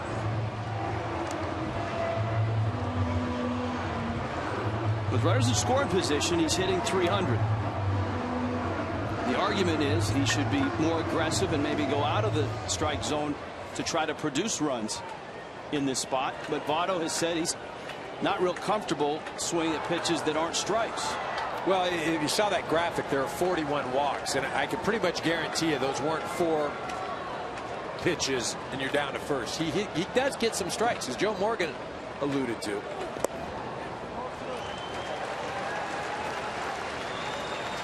You know, and this is what I'll say as well.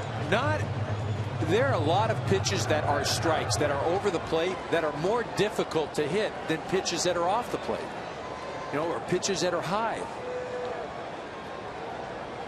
If it's something that you can drive, whether it's on or off the plate or a strike or not, drive it. Inside corner. 2-2.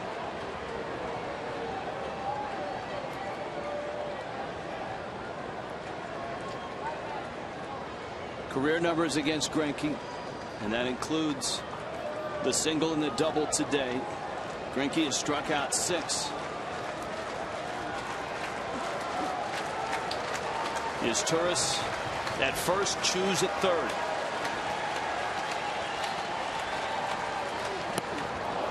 Up. It's full. Do you start Izturis? Votto strikes out an awful lot, as we mentioned, over 120 strikeouts. Very selective. What you've got to do, if I'm Dusty Baker, I'm putting my trust in Joey Votto, and that if it's a pitch off the plate, he's going to walk, and that he's a very good hitter, that he can keep it off the ground. Stay out of the double play. It's been something that's hurt the Reds lately. Jay Bruce on deck. Greinke ready. Izturis is running, and Votto fouls it at the plate. But Dusty electing to stay out of the double play.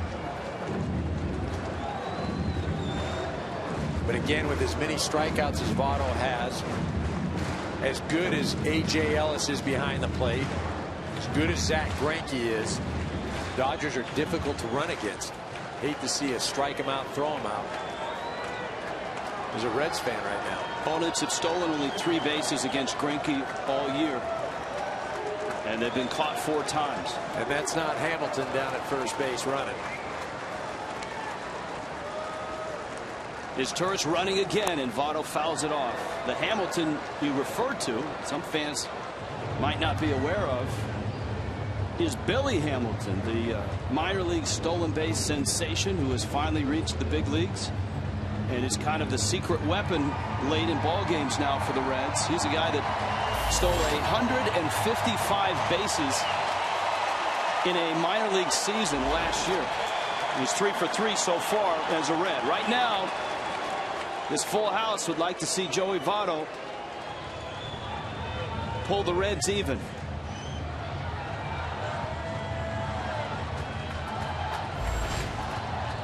Of the 87 pitches that Greinke has thrown, Votto has seen 20 of them.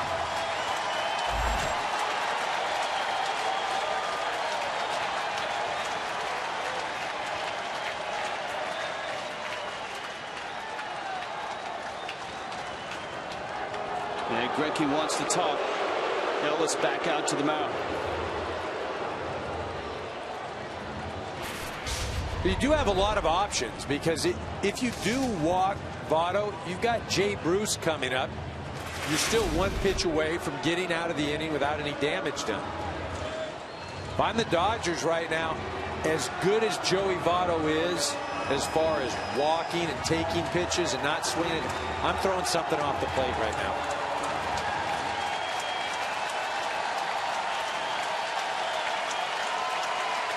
I'm either, I'm off the plate.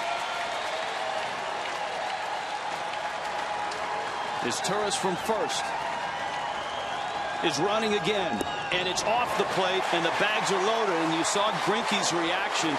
I don't think he wanted it that far off the plate. I mean, that was very easy to not swing at. You know, now those are the types of pitches, obviously, you don't expand your zone. You don't go a ball off to drive it to left field if you're Votto. So, in that case, for Votto, that's a great at-bat. Absolutely. That's a great at-bat. I'm not discounting that. He battled. He fouled some pitches off. That's a great at-bat. Now you got Bruce. Dodger infield back, looking for 2. Greinke. Here in the bottom of the 5th with 1 out. 0-1. Jay Bruce is a guy that will strike out. 166 already this year. But he's driven in 91 runs. He's 1 for 2. And has big power numbers. 38 doubles. 27 homers. Bases filled with Reds.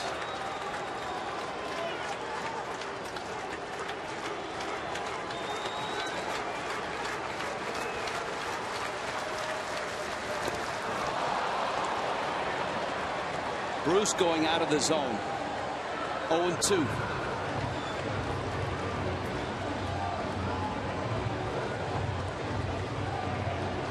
You have a lot of options right now if you're Zack Greinke. Still have to stay out of the zone, make Bruce expand, and even if he does make contact, if you make him expand, probably won't hit it well to get it off the plate. 6 strikeouts for Greinke.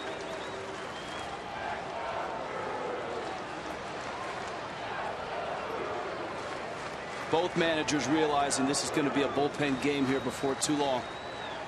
Greinke at 90 pitches.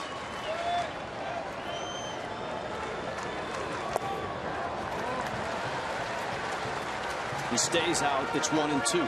And if you're going to miss, you've got to trust your catcher and miss down. You don't want to miss up because that gives Bruce the opportunity to drive something to the outfield, sacrifice fly. If you're missing down, Bruce may still offer it. He could miss. He could hit a ground ball. You have an opportunity for a double play.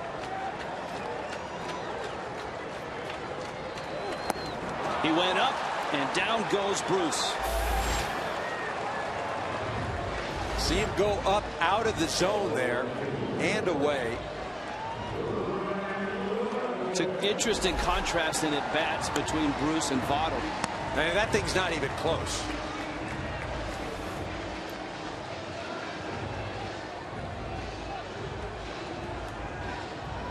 Greinke's still not out of the woods yet. Ludwick, you mentioned last year, very good RBI guy.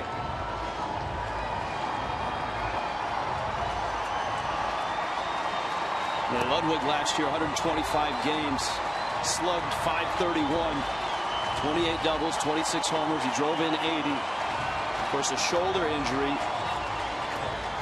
has him just rejoining the Reds with 3 weeks left. Brandon League in the Dodger bullpen. This is only the 24th game for Ludwick this year, and a high pop will find the seats.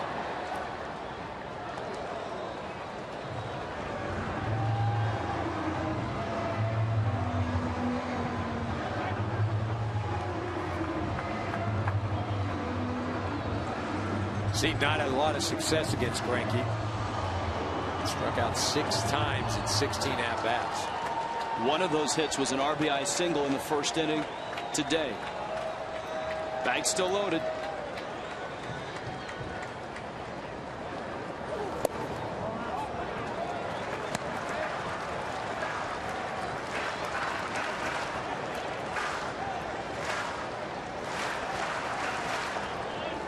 The Dodgers, a huge lead in the West.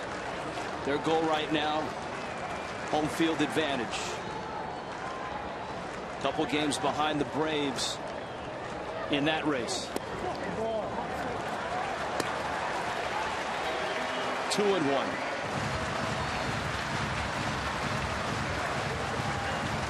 Mattingly, though, has had some health issues in his rotation. There's Capuano with a groin strain. Young Jin Ryu, a sore back. His start has been pushed back to next week.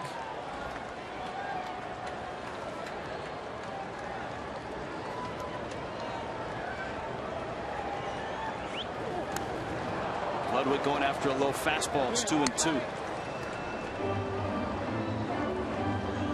Greinke's thrown all fastballs to Ludwick now.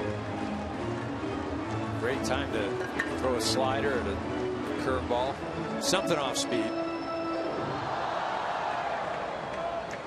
We said from the outset this has a postseason feel to it because of the teams and because of the pitchers. Greinke against Latos. Tomorrow, same deal. Clayton Kershaw and Homer Bailey to finish off this series. Ludwick calls time.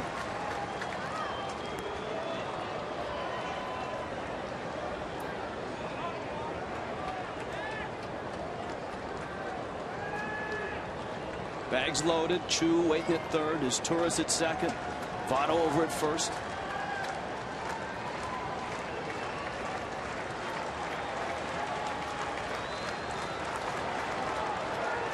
And the pace here in the fifth has come to an absolute screeching halt. Greinke very deliberate. Pace. You said pace. I didn't know that there was a pace. You're right. We just hit a wall. Can we get a little slower? We can get Joe Morgan back. But Ellis is out for another conversation. But I think what you just mentioned, that this has a playoff type atmosphere, feel to it. And it does. You know, you're trying to make sure you're on the same page. You want to make sure you're thinking alike.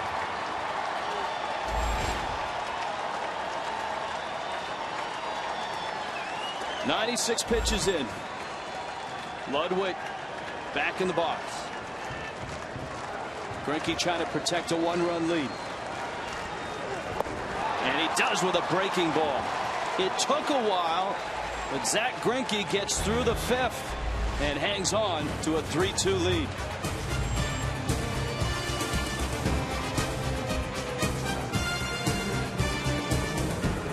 Liv Moss and by AT&T, helping you do what you do even better. AT&T, rethink possible. Rich Waltz, Eric Karros, full house in Cincinnati. Big moment with the bags loaded. Zack Greinke matched up against Ryan Ludwick with 2 outs. Really a great pitch sequence. They're going to go outside with the fastball. Again, outside. It's a 1-1 count. Staying away with the fastball. And now it's 2-2. Everything has been away fastball. Now you stay away, but you throw something down out of the zone. A.J. Ellis and Zack Greinke, they were spending some time. We were joking about how this game is slowed to a snail's pace. But it's better to slow it down and get it right than to just try and accommodate us up here in the booth. Fox Sports 1 pitcher comparison. Both pitchers have had to go deep in the ballgame. Greinke's thrown 97 pitches, 82 pitches for Latos. It's brought to you by Fox Sports 1. Available on all TV providers. Go to foxsports1.com to find out what channel. All right, Ellis, who got a good workout, trotting out to see Greinke, leads it off. Greinke will follow, and Carl Crawford in the Dodger half of the sixth. And Latos with a fastball for a strike. The 2-run homer to Yasiel Puig. The difference in the ball game, and probably the one pitch that Latos wishes he had back. A hanging curve after he had been able to get a couple strikes on Puig with that breaking ball right there.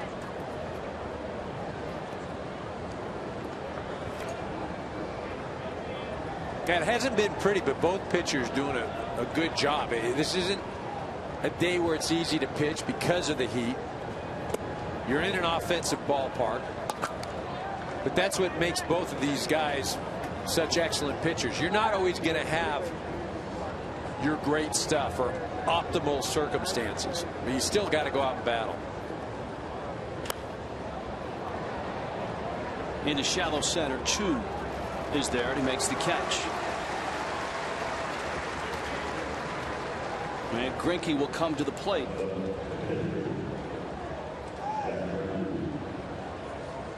Greinke, a sacrifice bunt, showed bunt, and tried to chop the ball through the infield in the fourth and bounce into a fielder's choice. Dusty Baker and Brian Price in talking about Latos and his maturation. Appreciate how, especially in the later stages of this season, he's been able to get deeper in ball games.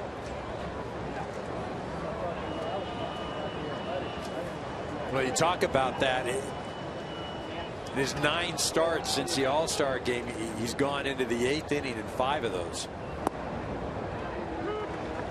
And there's something to be said about the mental fortitude and just the environment it creates, or the feeling that you can give your teammates when you say, you know what, I want the ball, I'm going back out there. 1-1. Greinke, a very good year at the plate. High on base percentage coming in. In fact, at 429, it's the highest on base percentage this late in the season for a pitcher since Don Newcomb back in '58. Out into left field. Now the other inning, Matt Latos had some issues with the mound. Our home plate umpire Jeff Nelson is mic'd up. Let's listen in. I never pitched, so I don't know what you're looking for. But I never pitched, so I don't know what you're looking for. But I'm to land on where I don't go like this. You know, twist. You guys landed in the same spot. Yeah. And I come this way towards our dugout. He goes straight to the plate, so that's why I think I keep rolling. Give it a shot. All right. Different pitchers, different landing spots. Carl Crawford up. A 1-for-3 day for Crawford.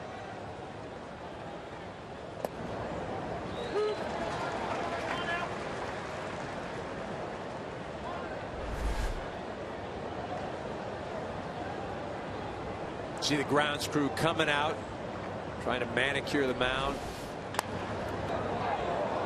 And it's twofold, because when you're out there as a player, not only are you're stepping in the hole and you're slipping, but also the thought that when you're out there and you're getting ready to pitch, okay, I might slip on this, that enters into your head too. So then it creates a whole host of dilemmas, and that's why it's so important to get everything right. Well, certainly everything was right for Latos. A 1-2-3 6th. Still Dodgers by a run. More. Brian Roberts leading things off today for Buck Showalter and making the most out of his opportunity. Bottom 5. That's his 5th home run of the year, tying the game against the White Sox at 2.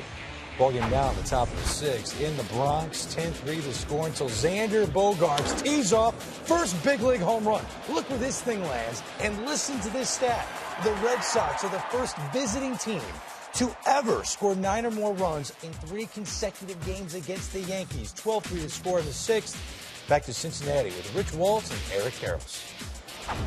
Thank you, Greg. Just when the Yankees started to make a run, the Red Sox have knocked them down a few pegs.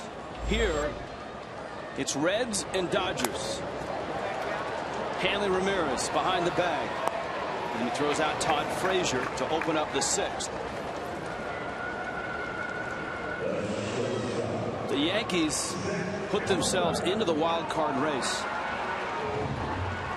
but have lost consecutive games after scoring 8 runs in each game. A bullpen collapse yesterday. And obviously a wipeout today at Yankee Stadium. Well, I was going to say, you go back to that Thursday night. They had the 1-run lead. Mariano Rivera coming in to shut it down. 2 outs, nobody on. They end up losing that ball game in extra innings. Zach Cozart 1 for 2 for the Reds.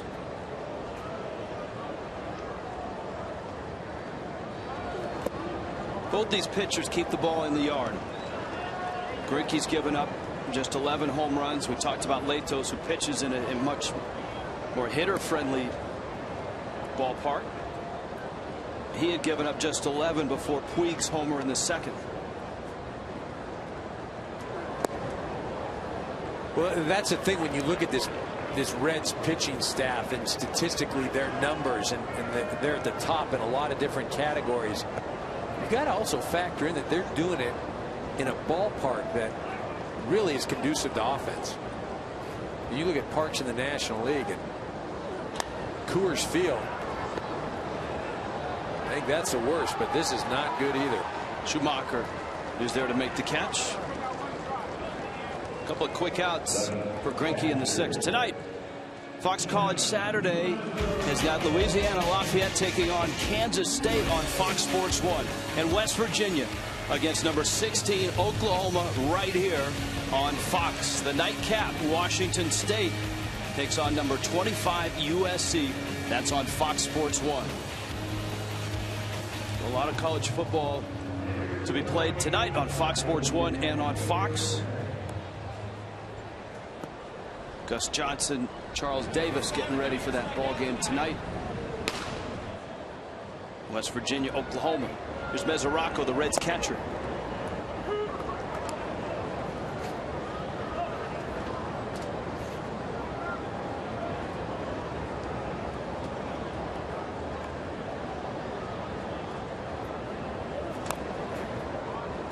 One of the things that makes any pitcher, and specifically Greinke, so successful is he lives on the corners. There aren't a lot of pitches over the middle part of the plate. And even when he misses inside, he misses outside, strikes that he's trying to throw. He's going away. He's going in. Very rarely do you see A.J. Ellis just setting up right down the middle. It doesn't happen.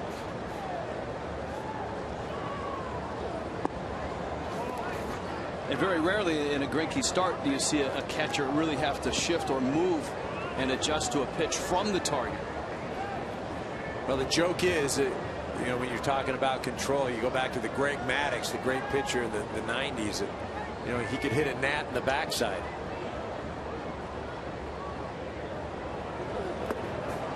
And Greinke goes 1-2-3 in the 6th. Yasiel Puig is coming up. He's the difference in the game. The Dodgers a 1-run lead. Back to Cincinnati after a word from your local Fox station to open things in Cincinnati. Matt Latos and Zach Greinke, though, have both tightened up. It's still a 1-run game as we reach the 7th. Fox Sports Supports is proud to partner with Johns Hopkins Medicine. Johns Hopkins is at the forefront of groundbreaking research into autoimmune disorders like multiple sclerosis and lupus. Join us in the fight against autoimmune disease. Donate now by visiting hopkinsmedicine.org/Fox.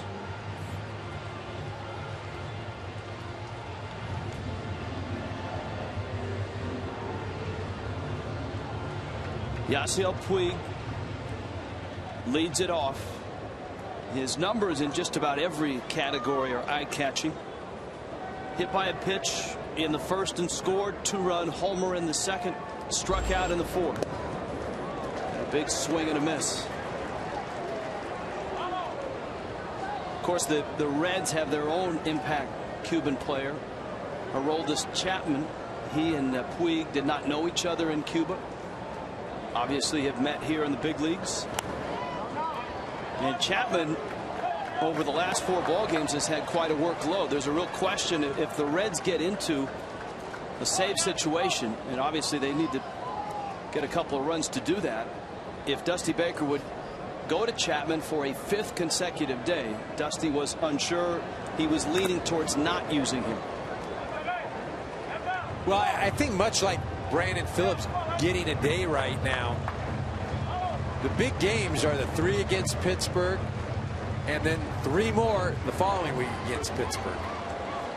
Those are the games that you gain essentially 2 games in the standings.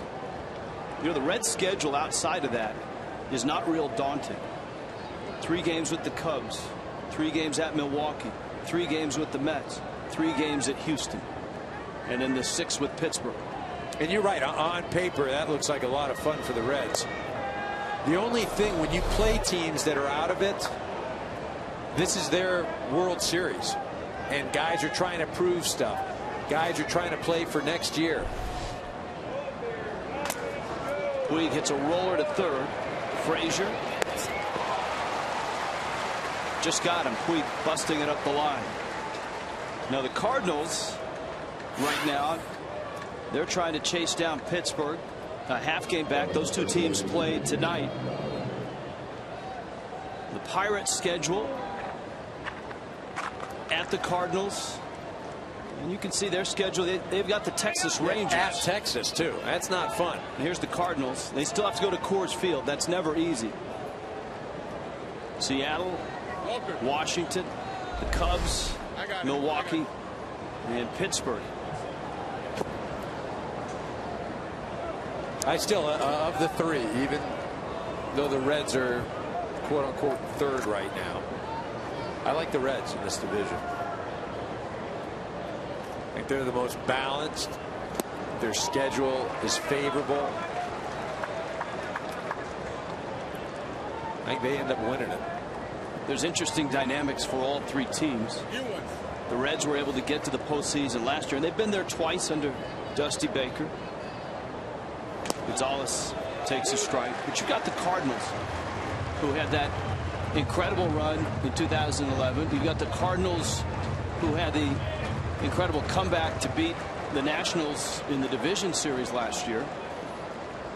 And then Pittsburgh is just happy to get invited to the party. Gonzalez smokes it. Votto, and the Gold Glover at first. And you see Latos stepping on the bag, making sure that Jim Wolf saw it, which is an indication that when Wolf earlier in the game called the runner safe, he felt that Latos missed the bag. Yeah, Latos being definitive right there. You know, there's three different real feelings with it. Three teams in the Central. I mean, how will the Pirates react to having not been to the postseason in 20 years? And there's not a lot of postseason experience on that roster. Yeah, that's where I think they may get caught up in things, just the inexperience, or that's where they fall back a little bit. Defensively, they're not a great defensive team either. The pitching been outstanding.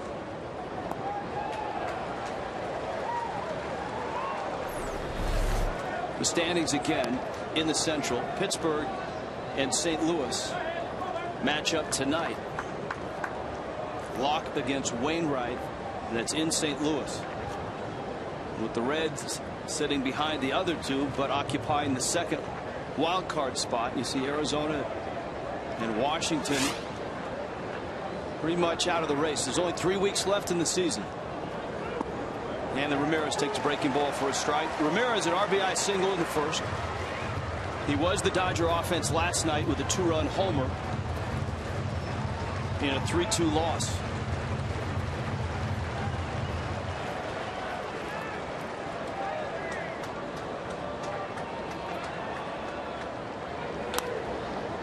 Sharp ground ball. Cesar. And Latos has retired 9 of the last 10. Both starters getting stronger as the game goes on.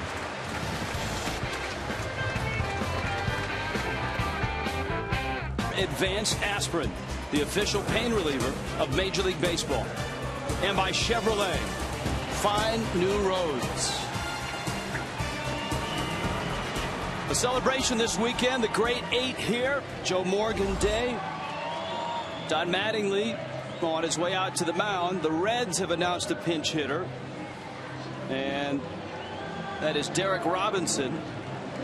And so Mattingly is going to counter and go to his bullpen. And you see the rocky start by Greinke, but he pulled it together. We're back after this. Major League Baseball postseason on Fox, TBS, and MLB Network starting October 1st. Paco Rodriguez, the 22-year-old, out of the Dodger bullpen, and his breaking ball misses in. Derek Robinson, the switch hitter, pinch hitting.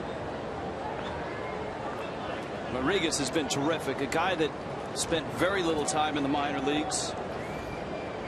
Got to the big leagues his first year as a pro, University of Florida product. Was in the big leagues last year. And a broken bat liner. Right back to him. Derek Robinson, native of Gainesville. So both these guys had Gainesville ties. The first out in the bottom of the 7th. Well, Rodriguez has been great in getting the ball to Kenley Jansen. He, Belisario pitching that bridge. You know, the only concern that the Dodgers may have is just his use. They've had to go to him a number of times this year, almost 70 games. Again, the acquisition of Brian Wilson and some others to fortify that bullpen, give Rodriguez a break.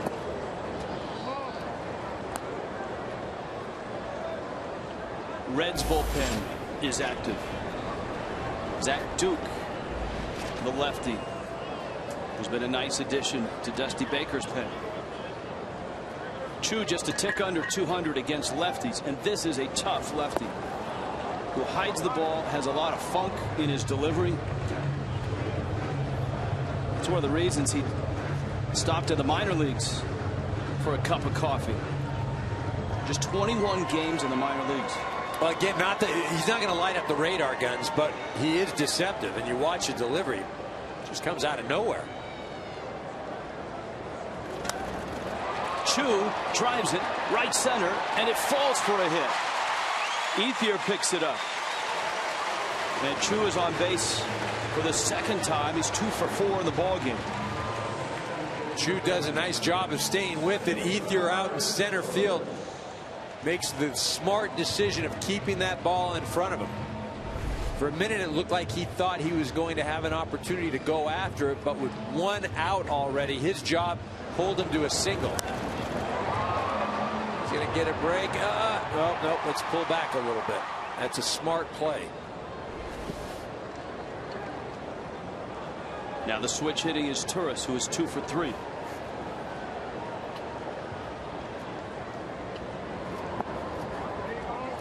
Remember, the Reds do have Brandon Phillips on the bench.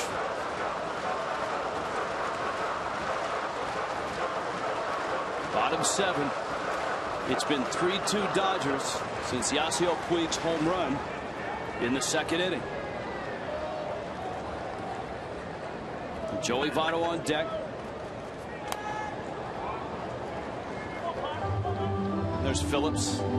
Got banged up on Thursday, played last night. And Dusty Baker told us that he told Phillips there's a time in September to be a hero, and that's not time yet. And what he meant by that was playing with an injury like this. He'd like to get him a day. Maybe get him back in there tomorrow. But just be careful so that when he needs him to play banged up, he's able to play and be productive. Hero time starts that first game against Pittsburgh. That's when hero time starts.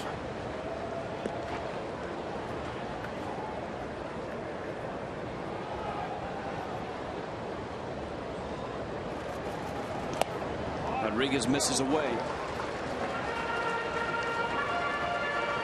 You talked about the additions to the Dodger bullpen. Both these teams are carrying 10 relievers right now.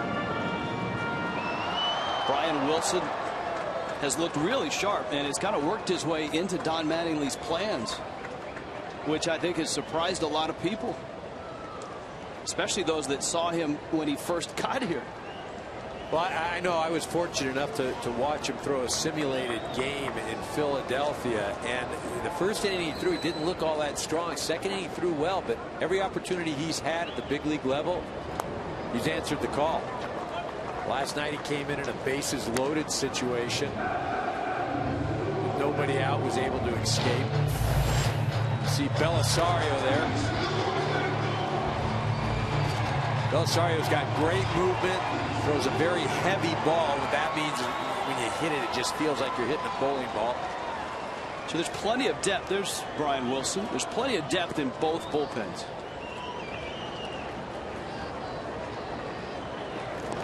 Now, obviously, you can only take 25 to the postseason.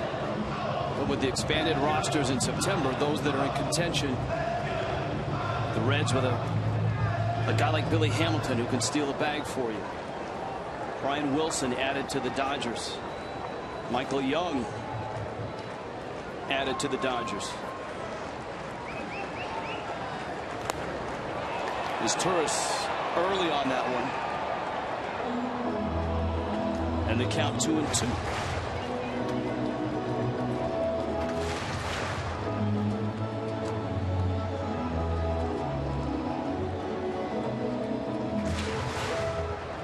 You add to that, the Dodgers are playing with a 9-man bench. The Reds are playing with a 10-man bench.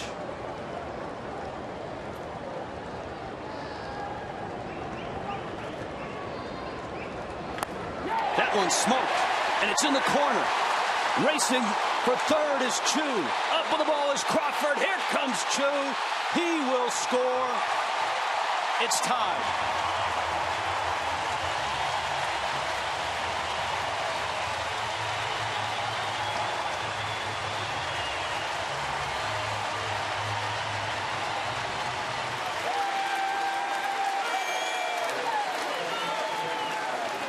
Well, it's Izturis doing his best Brandon Phillips impersonation, driving in a run. Just turns on this fastball, hits it into the corner, gets lodged in the fence down there, doesn't bounce out.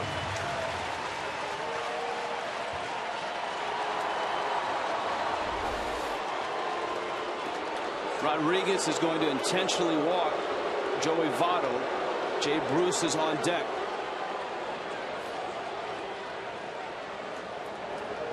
And so Izturis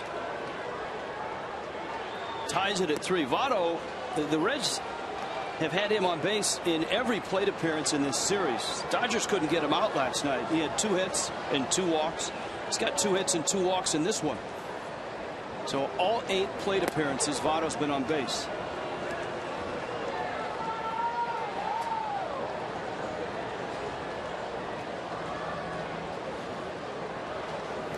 And the Dodgers aren't used to seeing this from Paco Rodriguez. Since early June, his ERA has been well under 1. Well, he hasn't been giving up the runs, but he has been giving up base hits. And in the past 6 games, including today, he's appeared in 5 of those games. Like I said, that's one of the things that the Dodgers are cognizant of, is the use of Rodriguez and Belisario as they come down the stretch. Now Bruce, who was up in a big spot in the 5th and struck out against Greinke. Zach Greinke going 6 innings, 8 hits, 2 runs, and those came back in the 1st inning. 9 strikeouts for Greinke, 106 pitches.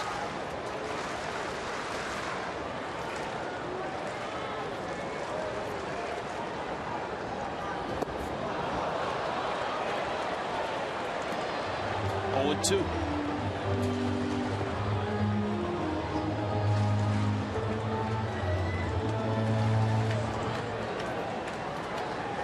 We talk about Chu's on base percentage, Votto's on base percentage. There's the result. Bruce and Phillips, most at bats with runners in scoring position in the National League by a lot.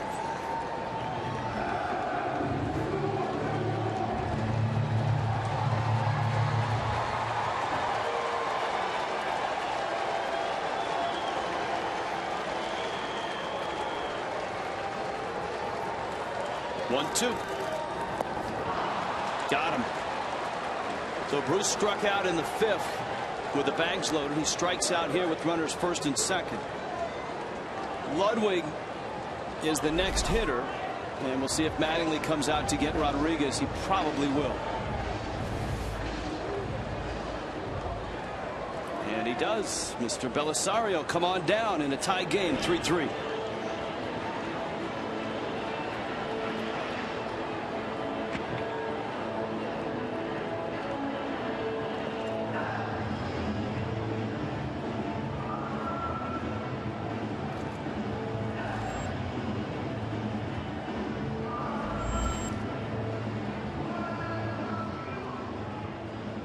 And the Dodgers go to their bullpen. Ronald Belisario, a ground ball specialist, who will face Ryan Ludwick with Joey Votto at 1st. Cesar Izturis, who had the RBI double, is still at 2nd. And here's where you get into both teams with a loaded bullpen and a loaded bench. And so from here on out, both managers have the luxury of matching up any way they want. Well, they do have a ton of options, but again, you have to think, are you trying to win this particular game at the expense of possibly hurting yourself later on? And what I mean by that, say Belisario, he's been in 67 games already. Had a rough outing in Colorado. Do you keep running him out there with October right around the corner? He, Rodriguez, Jensen, all of those guys have had a lot of work this year. Well, therein lies the dilemma for any manager that has a big lead. Freddie Gonzalez in Atlanta is running through this same situation. How do you keep a team sharp that is not scratching and clawing to get to the end? Because as we've seen in years past, oftentimes it's that team that narrowly gets in that is hot and stays hot and wins it all. Not the team that's cruising with a 10 or a 12 game lead in mid-September. I think we remember the teams that had to scratch and claw, but I don't know if that's always the case. And so while I do that, there is a fine line of staying on top of things, of staying sharp. But again, if I'm the Reds, I've got 6 games to go. I'm not so sure I use Chapman today. I don't want to risk going for it, even though it may mean a win. I've got 6 more games with Pittsburgh. You know, the things with the Dodgers. You know, again, Rodriguez and Belisario have been so darn effective, but I want them effective in October. 2-2. Ludwick battling, and Belisario missing. Counts full. 3-2. Now see, this is a problem. Now the runners are moving. Base hit will easily score Izturis. Something in the gap scores Votto.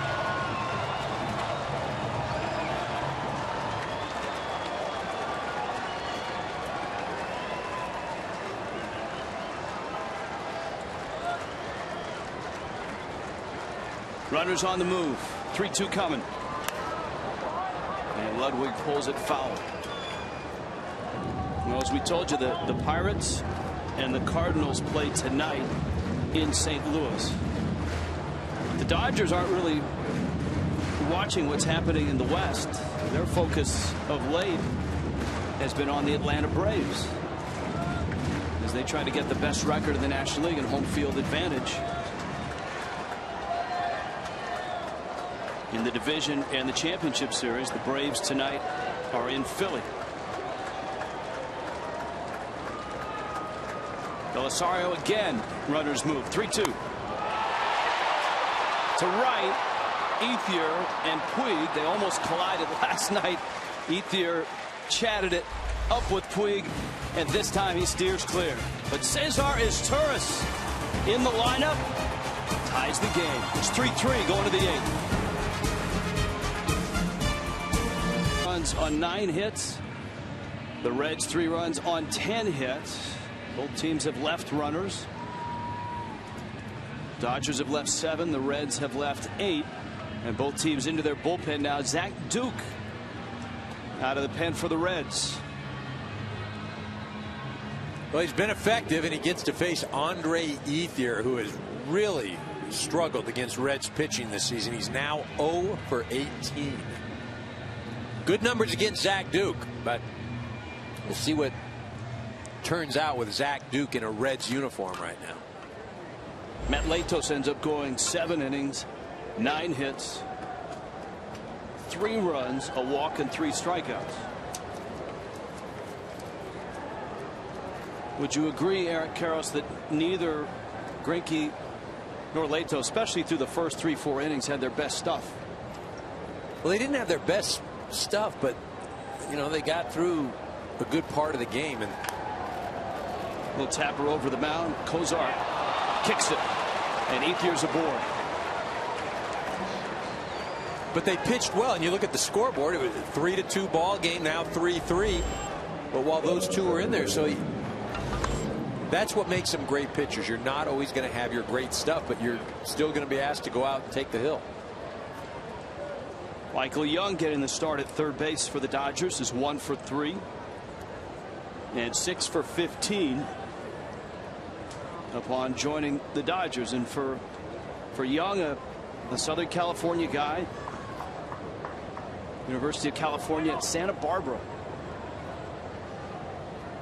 There's no way he can be bunt. You've got to be hitting here.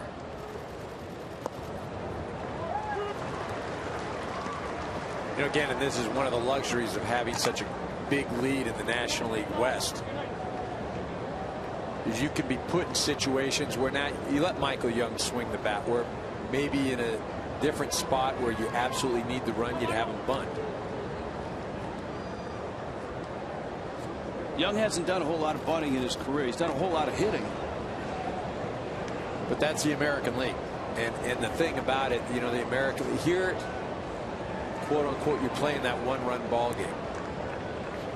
There may be an opportunity, maybe a situation come the playoffs where he'll be asked to do that.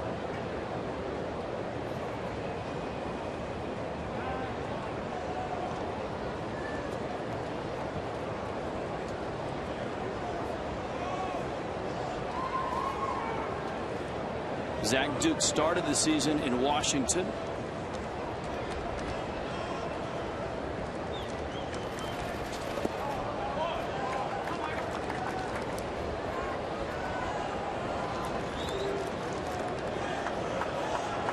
Ball and a strike to Young.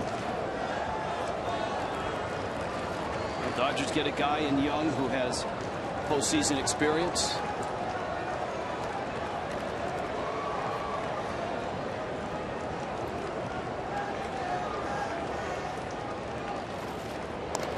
Saw that graphic. I guess you were right on there, Rich. The last sacrifice bunt was 2003 for Michael Young, but yet spending most of his time in the American League. He's a guy that's been a heart of the order guy almost his entire career. And now with the Dodgers, as you pointed out, though, you get into the postseason, you might see Young getting a start or coming into a ball game near the bottom of the lineup. Well, here you got a 2-1 situation right now. Could play hit and run. Tough to do with a left-handed pitcher at the plate. Young very adept with the bat. Cincinnati thinking possibly the same thing. Ethier has swiped 4 bags this year. He's been caught 3 times.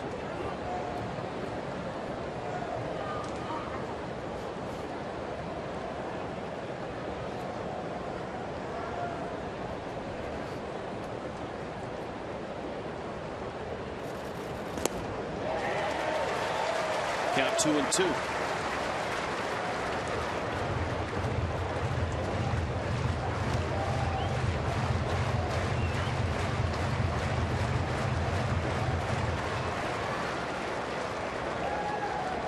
Michael Young, the 7-time All-Star.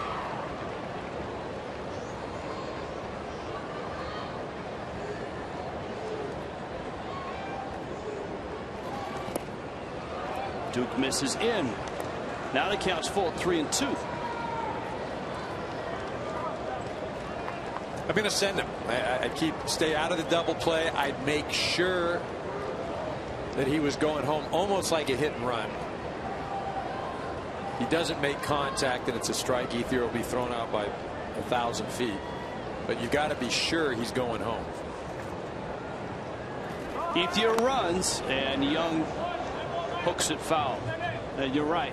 It was not the best of jumps, but he waited to make sure that Duke was headed home. Yeah, you can't get picked off, and all you're doing in this situation is trying to stay out of the double play, or at the very least be able to take out that middle infielder if they do try to turn it. Well, as you pointed out, that the double play on the other side of the diamond has been an issue for the Reds, and it's been an issue for Young this year. He's bounced into 20. He's leading the Phillies in hits before coming over.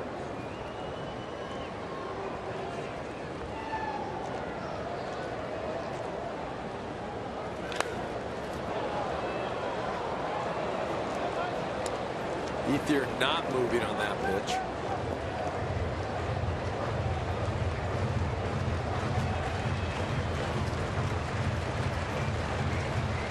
Michael Young, of course, with the World Series in 2010, the loss to the Giants, and in 2011, the stunning loss to the Cardinals.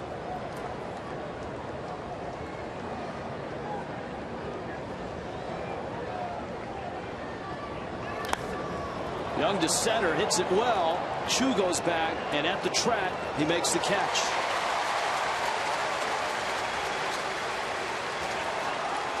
First out of the 8th.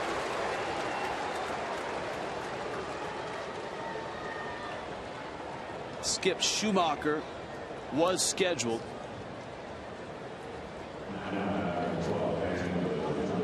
But Mark Ellis will come to the plate. before the ball game, very quietly, Mark Ellis hosted a team from Union City, Indiana. There was an 8-year-old boy named Dylan Williams who was killed by a thrown ball. Mark's wife Sarah saw the article. They have a son named Dylan, and they reached out to the community, to the team. They started a foundation to support the family of Dylan Williams, to support the Union City team as well. And there he was before the game with all those kids. Tie game in Cincinnati. We're back after this. In a 3-3 ball game in Cincinnati. Reds won the first game last night 3-2. Alfredo Simon comes in from the Reds bullpen.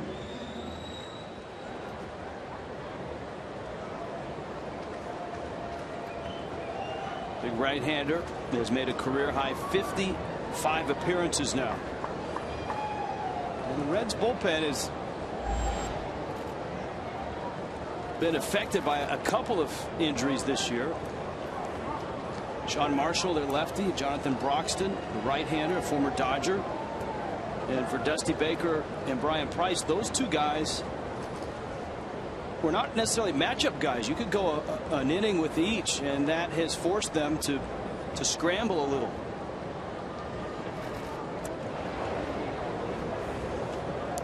They've had some guys emerge from that bullpen and pitch well. Of course, once they get to Chapman, everything is great.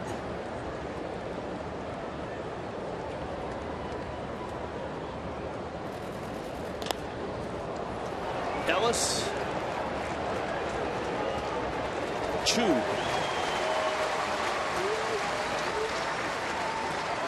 Two outs.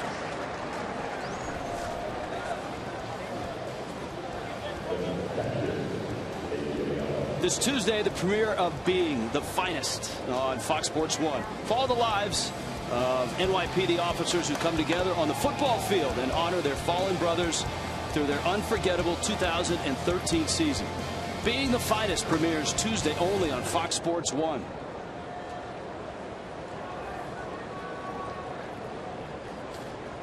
Now A.J. Ellis.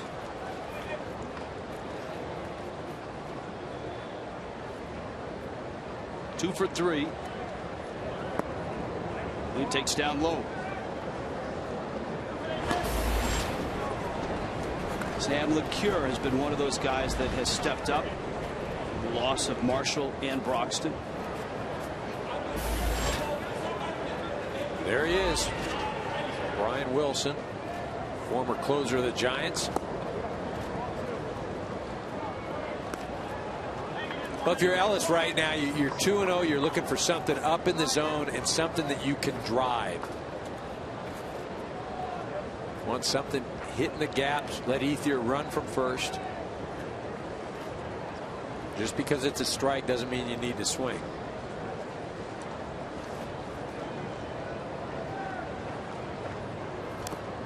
He swung and fouled it back. You know, we talk about guys that get to the big leagues quickly. Paco Rodriguez spent all of what, 21 games in the minor leagues. A.J. Ellis spent parts of 9 years in the minor leagues before last year his first full season in the big leagues, and it was a good one. He was cut short a bit with an injury.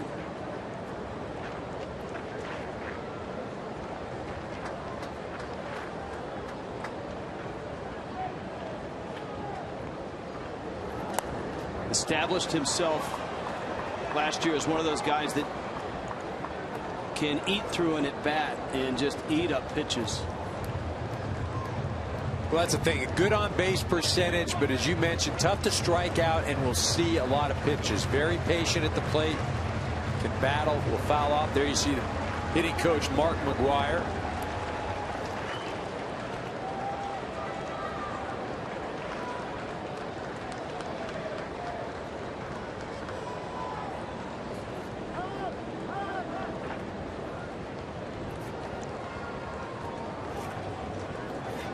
Alfredo Simon in for Zach Duke. Reds got 7 innings out of Matt Latos. Dodgers got 6 out of Zach Greinke. 3-3 here in the 8th.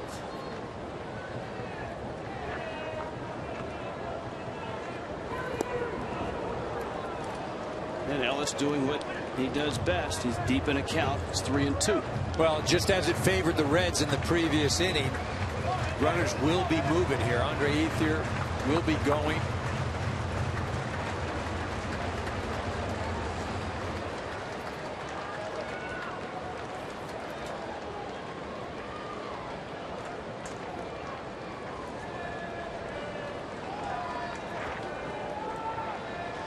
Full count. Ethier runs. Strike 3 called. Simon strikes out A.J. Ellis to the bottom of the 8th in a tie game in Cincinnati.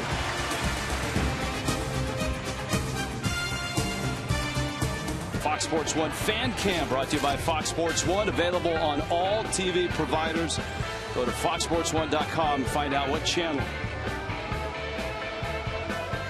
There is some Dodger blue here in this sea of red in Cincinnati. In a 3-3 ball game. Ronald Belisario stays in. He got the last out of the 7th. Todd Frazier, Zach Cozart, Devin Mesoraco for the Reds in the bottom of the 8th. Mark Ellis stays in the ball game. He's at 2nd.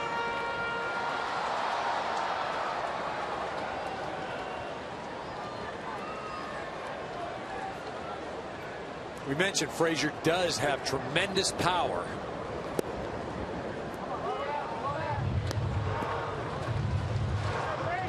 $15 home runs this year. 19 last year. For the Toms River, New Jersey native. The Little League World Series hero for the champs back in '98.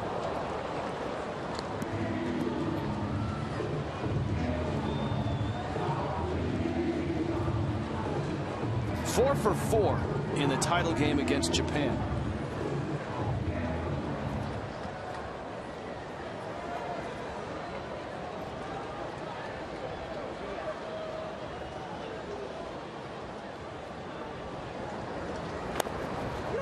End of the bat, and it rolls foul. Gonzalez doing a nice soccer save over there. I'm sure he can play a little bit. I'm guessing his movement, and as I should say, as statuesque as he is, I'm guessing he probably doesn't play soccer very well. You think he can move around? I'll bet you as a youngster he played a little bit. He's out of San Diego. He could flat out hit. First overall pick by the Marlins. Ethier there, and he makes the catch.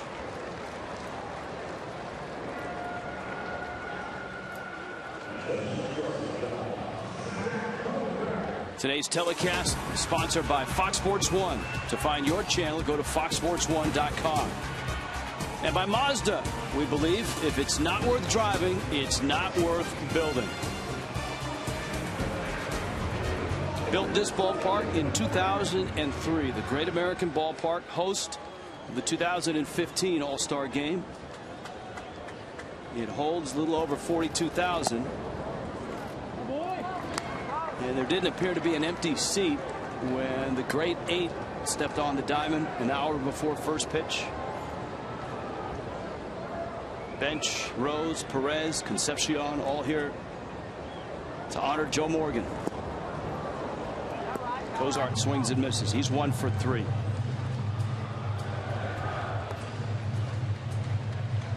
Statue of Morgan out in front of the ballpark. Johnny Bench has a statue.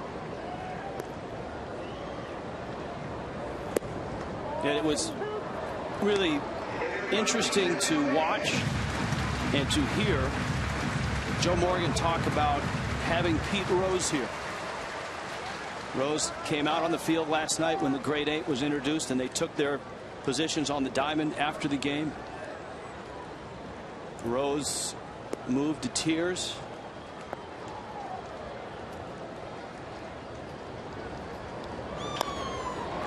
to short.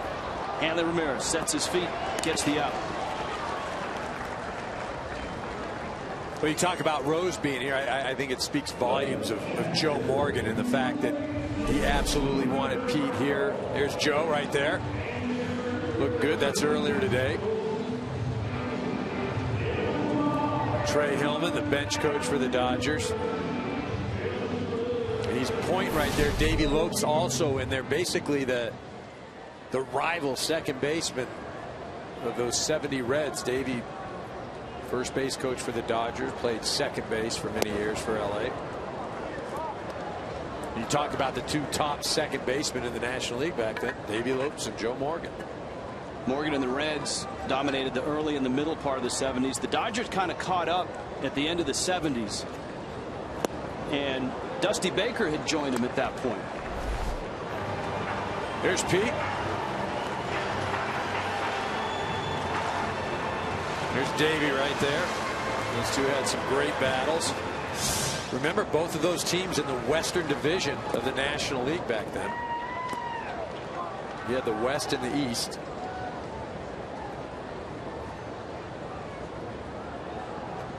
After the Reds won their 2 World Series, remember the Dodgers lost a couple of World Series before they finally won in '81.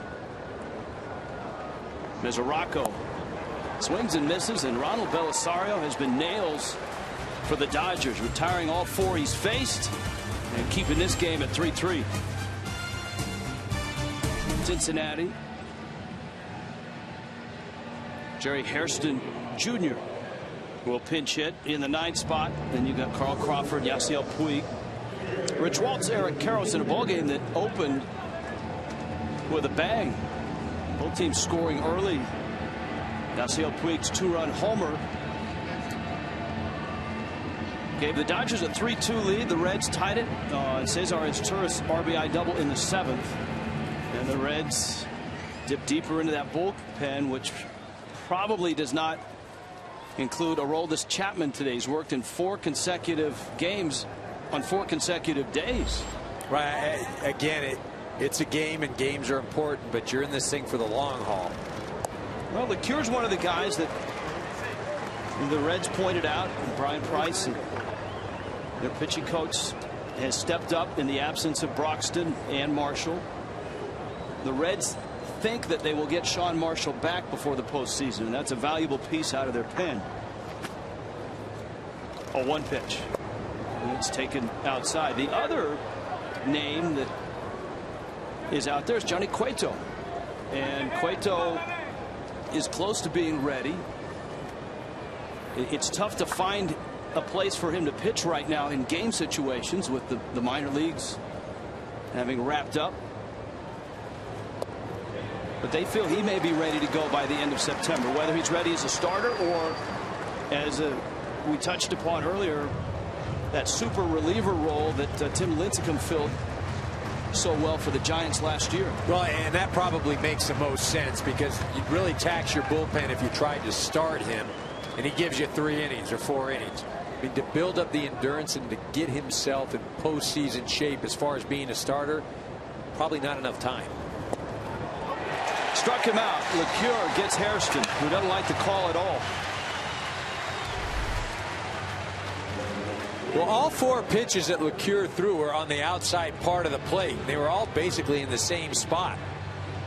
One of them was called a ball, the 0-1 pitch.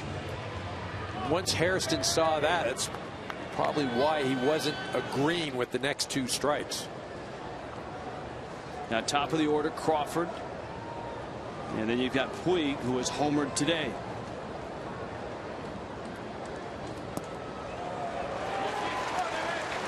Well, LeCure, one of those guys, you don't see many right-handers that are just painters, guys that are going to throw 75 to 85, hit corners. Usually that's descriptive of a left-handed pitcher. To second. Izturis makes the play, and there are 2 outs. Monday on Fox Sports 1, get an inside look at the Boston Red Sox. It's the greatest rivalry in sports continues in the Bronx. Red Sox front runners in the East fighting to keep control against the Yankees, who are coming on, against the Rays, and try to get to October. Mission October. Boston Strong airs Monday only on Fox Sports 1.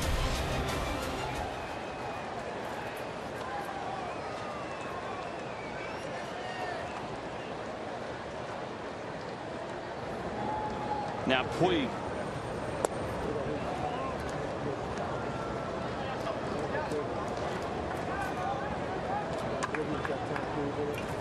I think a lot of people assume that the Cuban players who have either escaped or left the team when they were abroad know each other. But Puig and Aroldis Chapman did not know each other.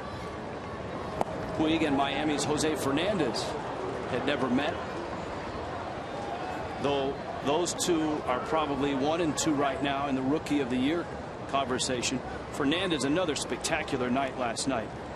7 innings of 1-hit shutout ball with the second best ERA in the National League. Only Clayton Kershaw is better. The young starter will have one more start, and if he has a good start there, he may just win that award. Well, he's having a rookie season similar to those of a Dwight Gooden, who had a great rookie season for the Mets. Dodgers Fernando Valenzuela. As you mentioned, he's just been flat out dominant this year, and he's been doing it all year long.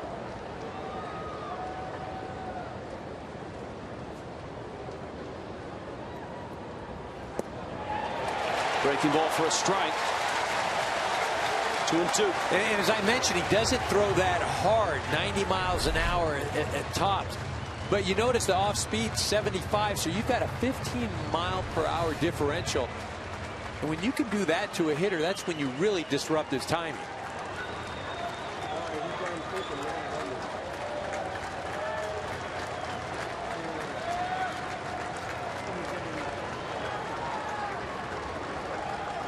Two. Fastball struck him out. A 90-mile-an-hour fastball. Still 3-3 to the bottom of the ninth.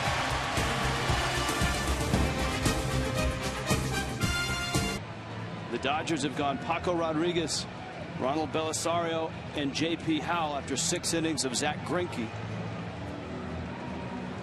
The Reds are going to counter with one of their hotter hitters off the bench, Chris Heisey. And he'll lead it off from the 9 spot. And then you've got Shin-Soo Choo, and then Cesar Izturis. If Heisey gets on, we mentioned his name earlier in the telecast. The Reds have a young player up who may be the fastest in the game, Billy Hamilton. And Dusty Baker, I'm sure, would use him quickly to pinch run. Well, speaking with Dusty prior to the game, I brought up the name Herb Washington, the designated runner for the Oakland A's. He pinch ran in the '74 World Series. Mike Marshall picked him off, ironically, the Dodgers. But is Hamilton that type of guy? Could he be somebody that you would use specifically or put on a postseason roster specifically to run? Said he needed to see a little bit more of him the rest of the way. I don't know that Herb Washington ever wore a baseball glove. Heisey's on a bunt, and he fouls it at the plate. He was a track star, whereas Hamilton has climbed his way up with some decent numbers. I mean, he's a guy that this year in AAA hit .256, had 6 home runs.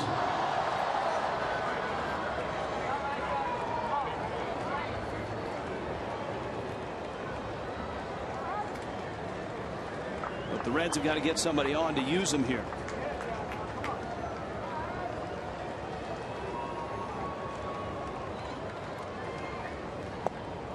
Seems like everybody out of this Dodger bullpen is on a nice run.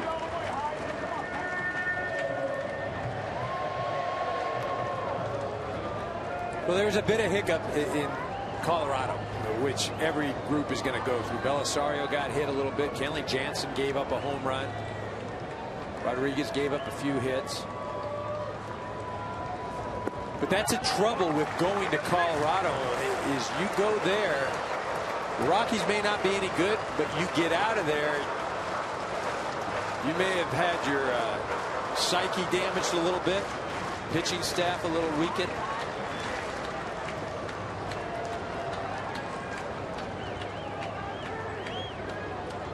Ball's gone 2-1 on Heisey. And he takes the off-speed pitch. 3-1 now.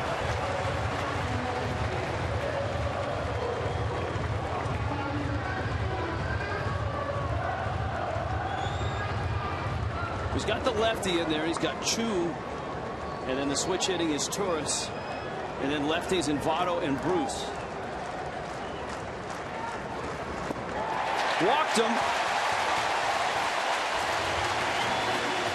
What do you think? Billy Hamilton signing? Well, Heisey can run a little bit too. Shoot, he can't run like Hamilton. Go on and stretch out, get out there. Come on, where is he? No? Here comes Chu, and Heisey at first base. Interesting. Maybe because a left-handed pitcher?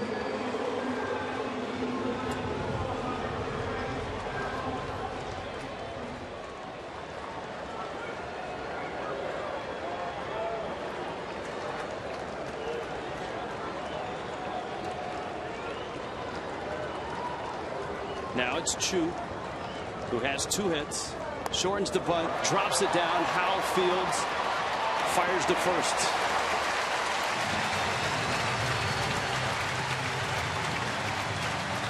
So the Reds, now with Votto coming to the plate, or rather with Izturis coming to the plate, and Votto coming up on deck, have an opportunity to walk off with 1 out, and Heisey in scoring position.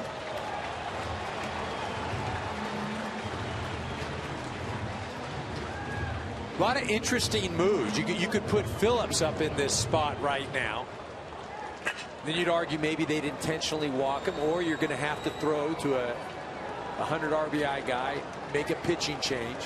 Then you got Votto coming up afterwards, who hit a home run off of Howell last night.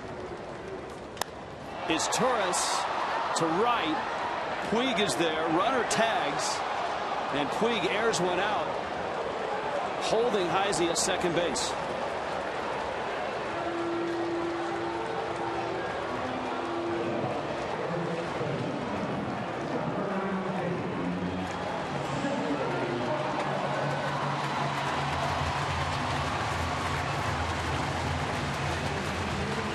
So here's Votto. I think you've got to purposely walk him, right? He's been on base every time in this series. Well, they certainly felt more comfortable pitching to Bruce the last time, and they struck him out after intentionally walking Votto, and they're going to walk him again.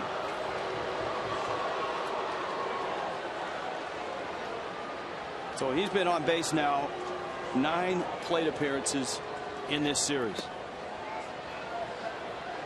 3 walks today, 2 walks yesterday, 2 hits yesterday, 2 hits today. Well, the next hitter, Jay Bruce, has had a tough one so far. He's left 6 runners on base today. And as a hitter, I can tell you that weighs on you mentally. You're getting up to the plate. He's saying, okay, look, they've been giving around Votto all day long just to get to me. I got to come through at some point. Tomorrow, NFL Sunday is back on Fox. Special 90-minute pregame show live from Times Square. Terry, Howie, and the guys will reveal which superstar performer will be the halftime act at Super Bowl 48. Full day of NFL action begins with the Fox NFL kickoff on Fox Sports 1 at 11 a.m. Eastern, followed by Fox NFL Sunday at 11:30 a.m. on Fox.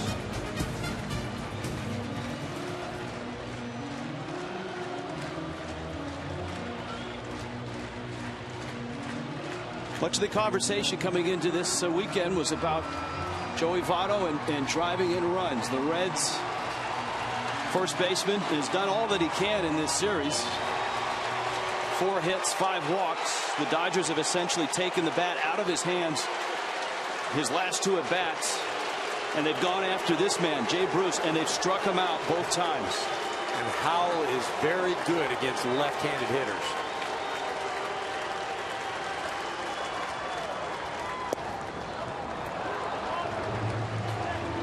And 1.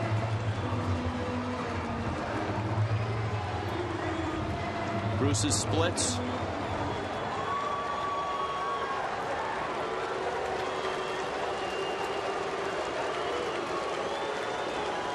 Heisey at second.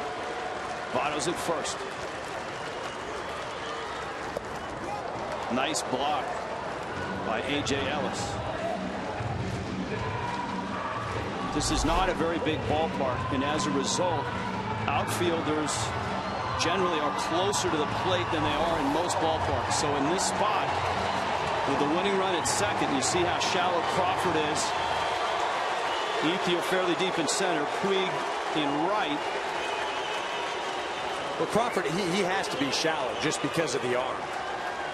Puig can be where he is. Yeah. We could be in the stands with his arm. 1-1 coming. Drive right center. Ethier over with Puig. And it's Ethier who makes the catch. And J.P. Howell escapes the ninth on to the 10th. 3-3.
And Hoover takes over in the 10th. Adrian Gonzalez, Hanley Ramirez, Andre Ethier scheduled for the Dodgers.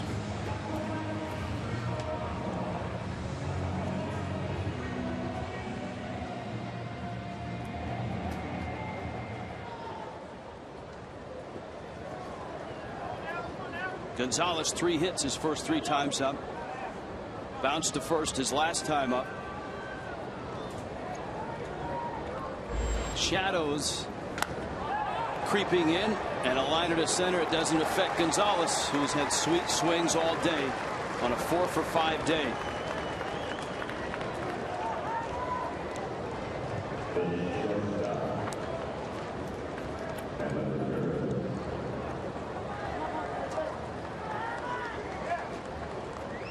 Hanley Ramirez now. Ramirez opened the scoring back in the first with an RBI single. And the Dodgers are going to pinch run.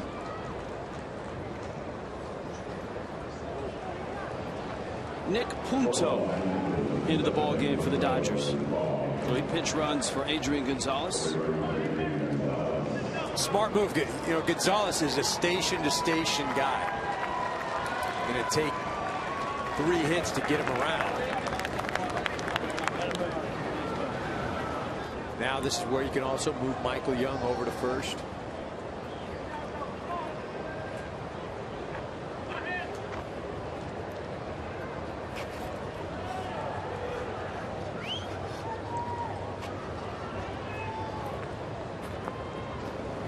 Hoover's fastball is up. It's not easy to see right now. You've got the mound in some sunshine, shadows, then sunlight, and then the plates and shadows.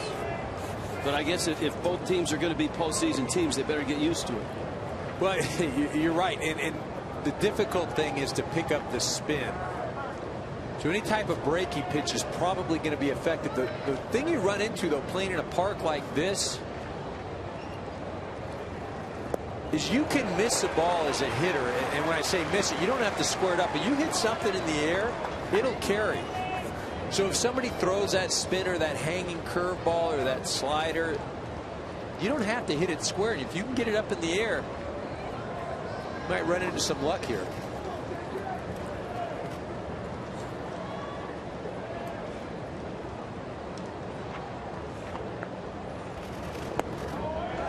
Breaking ball for a strike. That the toughest pitch to identify when you've got shadows? In any type of spin, it's very difficult. And I remember I used to stand out at first base, and when we play in these types of shadows and our pitchers were throwing fastball after fastball, you know, I tell them, I said, look, as a hitter, it's very difficult to pick up any kind of spin. You can go to that pitch all day long. Punto the runner at first. Hoover elevates the fastball. Ramirez fouls it back. As a hitter in these types of situations, I would try and spread out a little bit, try and use my hands, and I'm looking for a fastball. If there was something spun or just something that was a breaking pitch, I'd really try to go the other way. You know, if I was able to drive it, that would just be pure luck. Hoover, who had a long scoreless inning stretch this year of over 26 innings. Votto into the seats. 3-3 here. Last night, the Reds a 3-2 winner. Hanley Ramirez a 2-run homer, all the Dodger offense last night. Yasiel Puig a 2-run homer today for the Dodgers. Ramirez drove in the other run.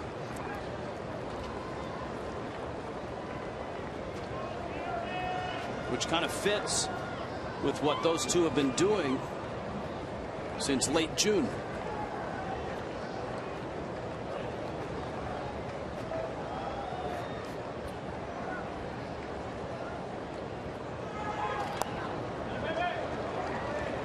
Well, remember, you go back to that fourth inning where Adrian Gonzalez hit that ball to right field. Greinke comes around third, is held. Carl Crawford gets caught between second and third. The Reds catch him, end of inning. What you would have had, 2 outs, bases loaded.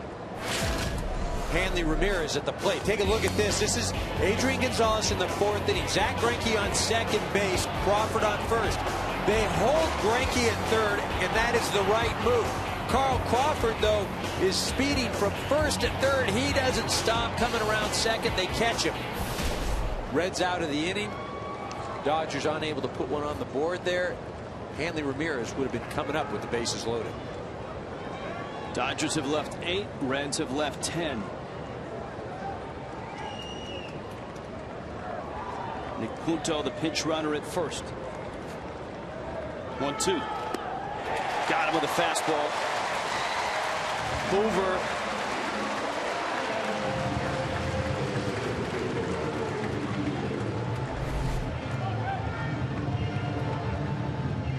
You know, the one thing extra innings does for Dusty Baker is it removes the question of bringing Chapman in for a save. 4 consecutive days. And although, you know, the amazing thing about Chapman is that he was blowing 101, 102 last night on his 4th consecutive day. Yeah, 13 pitches last night, 3 strikeouts. Puig, Gonzalez, Ramirez.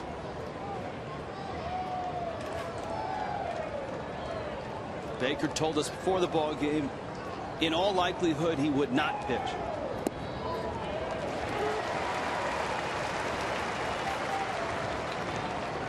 Now Ethier.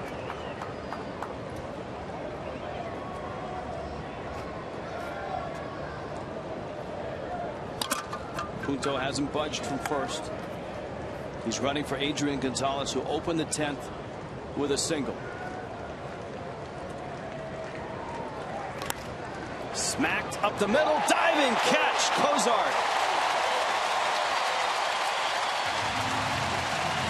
Right on Joe Morgan's number. Well, Cesar shading a bit up the middle. Ethier doesn't get this thing right on the barrel. You see Punto does a nice job and freezes over at first base.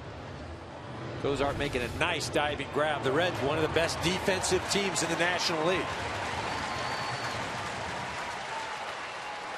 Michael Young now, who was 1 for 4.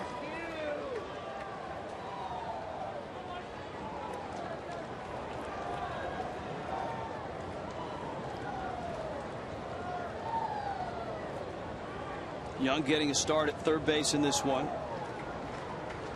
As Eric pointed out, probably will move over to first in the bottom half of the inning, with Gonzalez coming out of the game with a pinch runner, Punto. And you can see the Dodger hitters reacting as if they're not seeing that breaking ball real well in the shadows right now. That's why I was a bit surprised they kept going to the fastball, the Hanley Ramirez, but they were going up in the zone. As I said, it is a hitter very difficult to pick up the spin. Ball and a strike. What's at stake here in this one? Well, for the Reds, they're in that three-way battle for the Central Division title.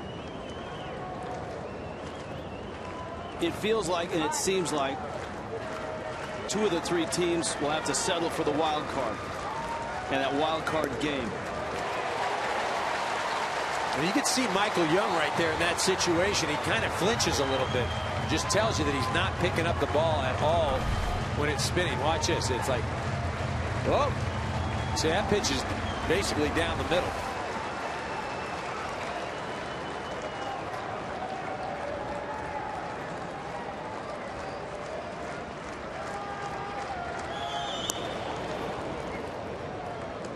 The Dodgers, of course, have a comfortable lead in the West, a 12-game lead with 3 weeks left, but they'd love to catch the Braves for the best record in the National League and get home field advantage in the postseason.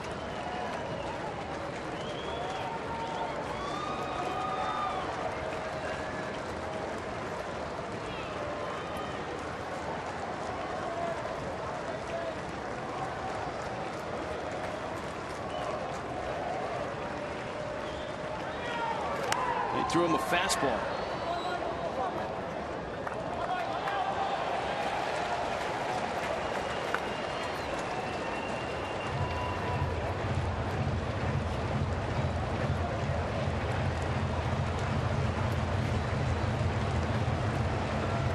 Possible October opponents meeting here in early September.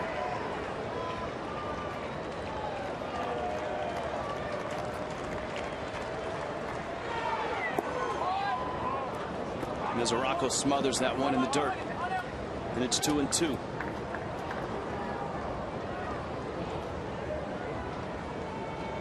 The Dodgers last postseason was 2009, so it's been a while for the Dodgers.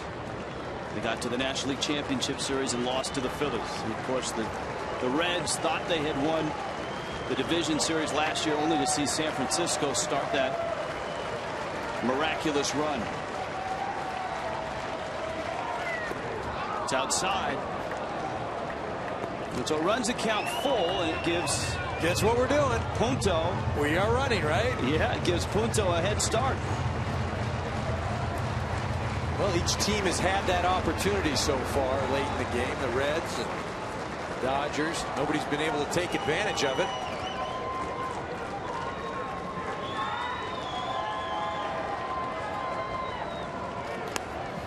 On the breaking ball that time, taps it to Frazier, who throws him out. And the Reds hold in the top of the 10th. 3-3. Brian Ludwick coming up.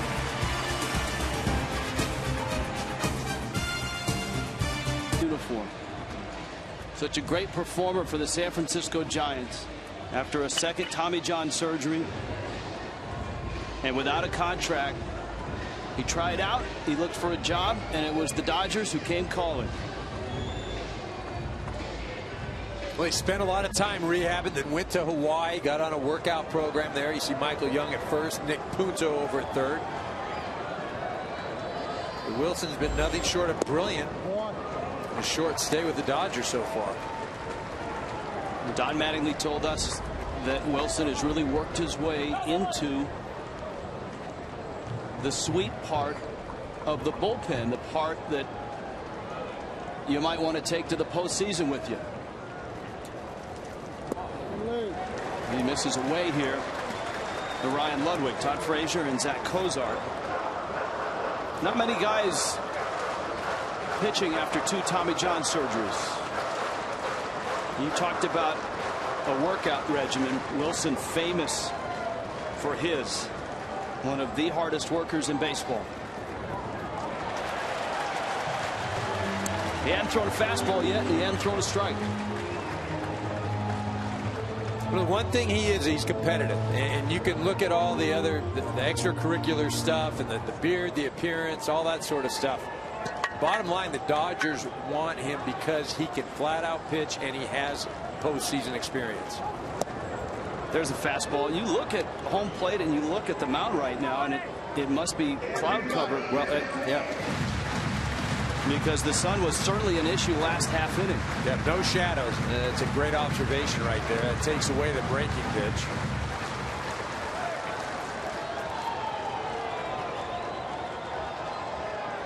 (3-1) to Ludwick. It's down low and a leadoff walk. Now, would you see a Billy Hamilton? Yep, here it Hamilton comes. sighting. Here we go. The secret weapon.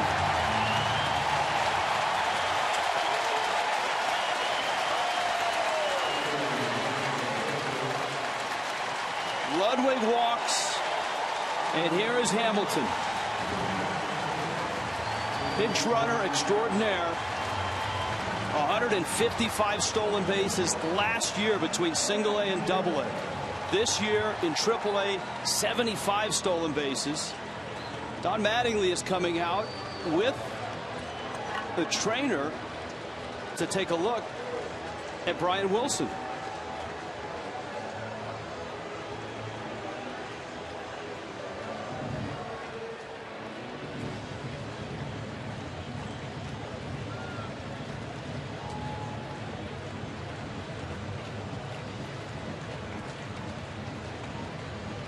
I did not see anything that would indicate Wilson was hurt other than he wasn't throwing strikes, but that happens to everybody. And it's interesting because doing a piece locally with Brian Wilson and his description of what conversations at the mound are all about. And he said, not about anything. I don't even listen to him. I just go out there, I pitch. And they must have seen something with the combination of him walking Ludwig that concerned him. Brian Wilson is not going to come out. There's no way. That's not in his nature. He's competitive. You know, that just didn't look right. There's no question that did not look right. And of course the focus now is at first base. Billy Hamilton, the 23-year-old speedster, pinch running at first. Todd Frazier's at the plate. Hamilton is 3 for 3 so far this year. And they've been big stolen bases. They've been late in the game stolen bases. As you mentioned, he did it the other day against the Cardinals. Ended up winning a 1-0 ball game.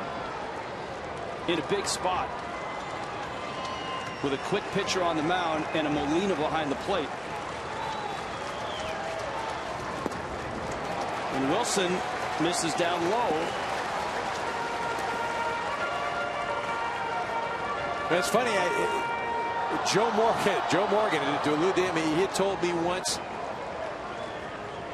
while we were working that a true stolen base threat is a guy that can steal a base when everybody in the building knows he's going.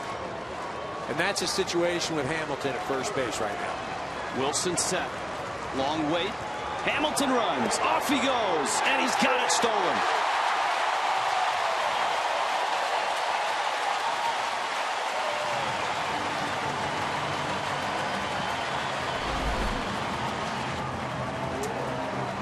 Well, he gets a good jump off Wilson, but just the fact that you have speed doesn't mean you're going to outrun a ball all of the time.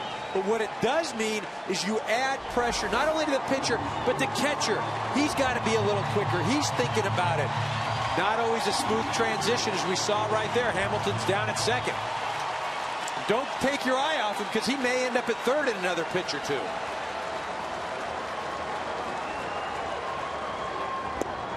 Reds try to get him over, and Frazier bunting at what would have been ball 2.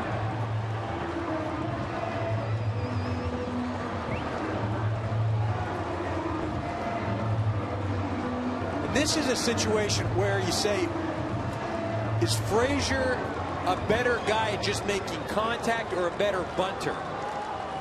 Because anywhere he makes contact, for the most part, if Hamilton is moving on contact, he'll end up at third.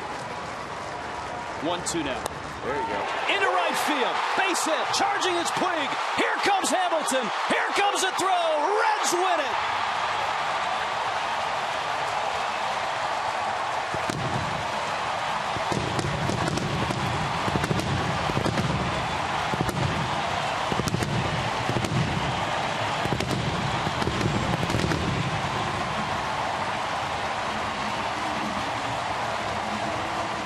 Hamilton and Todd Frazier, and Dusty Baker pushes all the right buttons in the 10th. Well, as you mentioned, he pushed them all with the right buttons in the 10th, and that's exactly what you want to see. Hamilton gets in, he creates that, oh, I'm going to steal a base. He does it. Everybody knows he's going to do it. That is the play of the game right there. The Burger King play of the game, brought to you by Burger King, where taste is king. Hamilton steals second. Frazier knocks it into right. Maybe the strongest arm in baseball was waiting for this ball in right field. Again, though, Frazier does a nice job of making contact. Even better, he's not being selfish, trying to shoot the ball the other way, so at the very least that runner gets to third. He's rewarded with a base hit. He's excited. Reds win the ball game. On Joe Morgan weekend, on a splendid Saturday, the Reds walk off a 4-3 win. Let's go to Greg Amsinger and Mitch Williams now in the MLB Network studios. For Eric Karros, I'm Rich Waltz.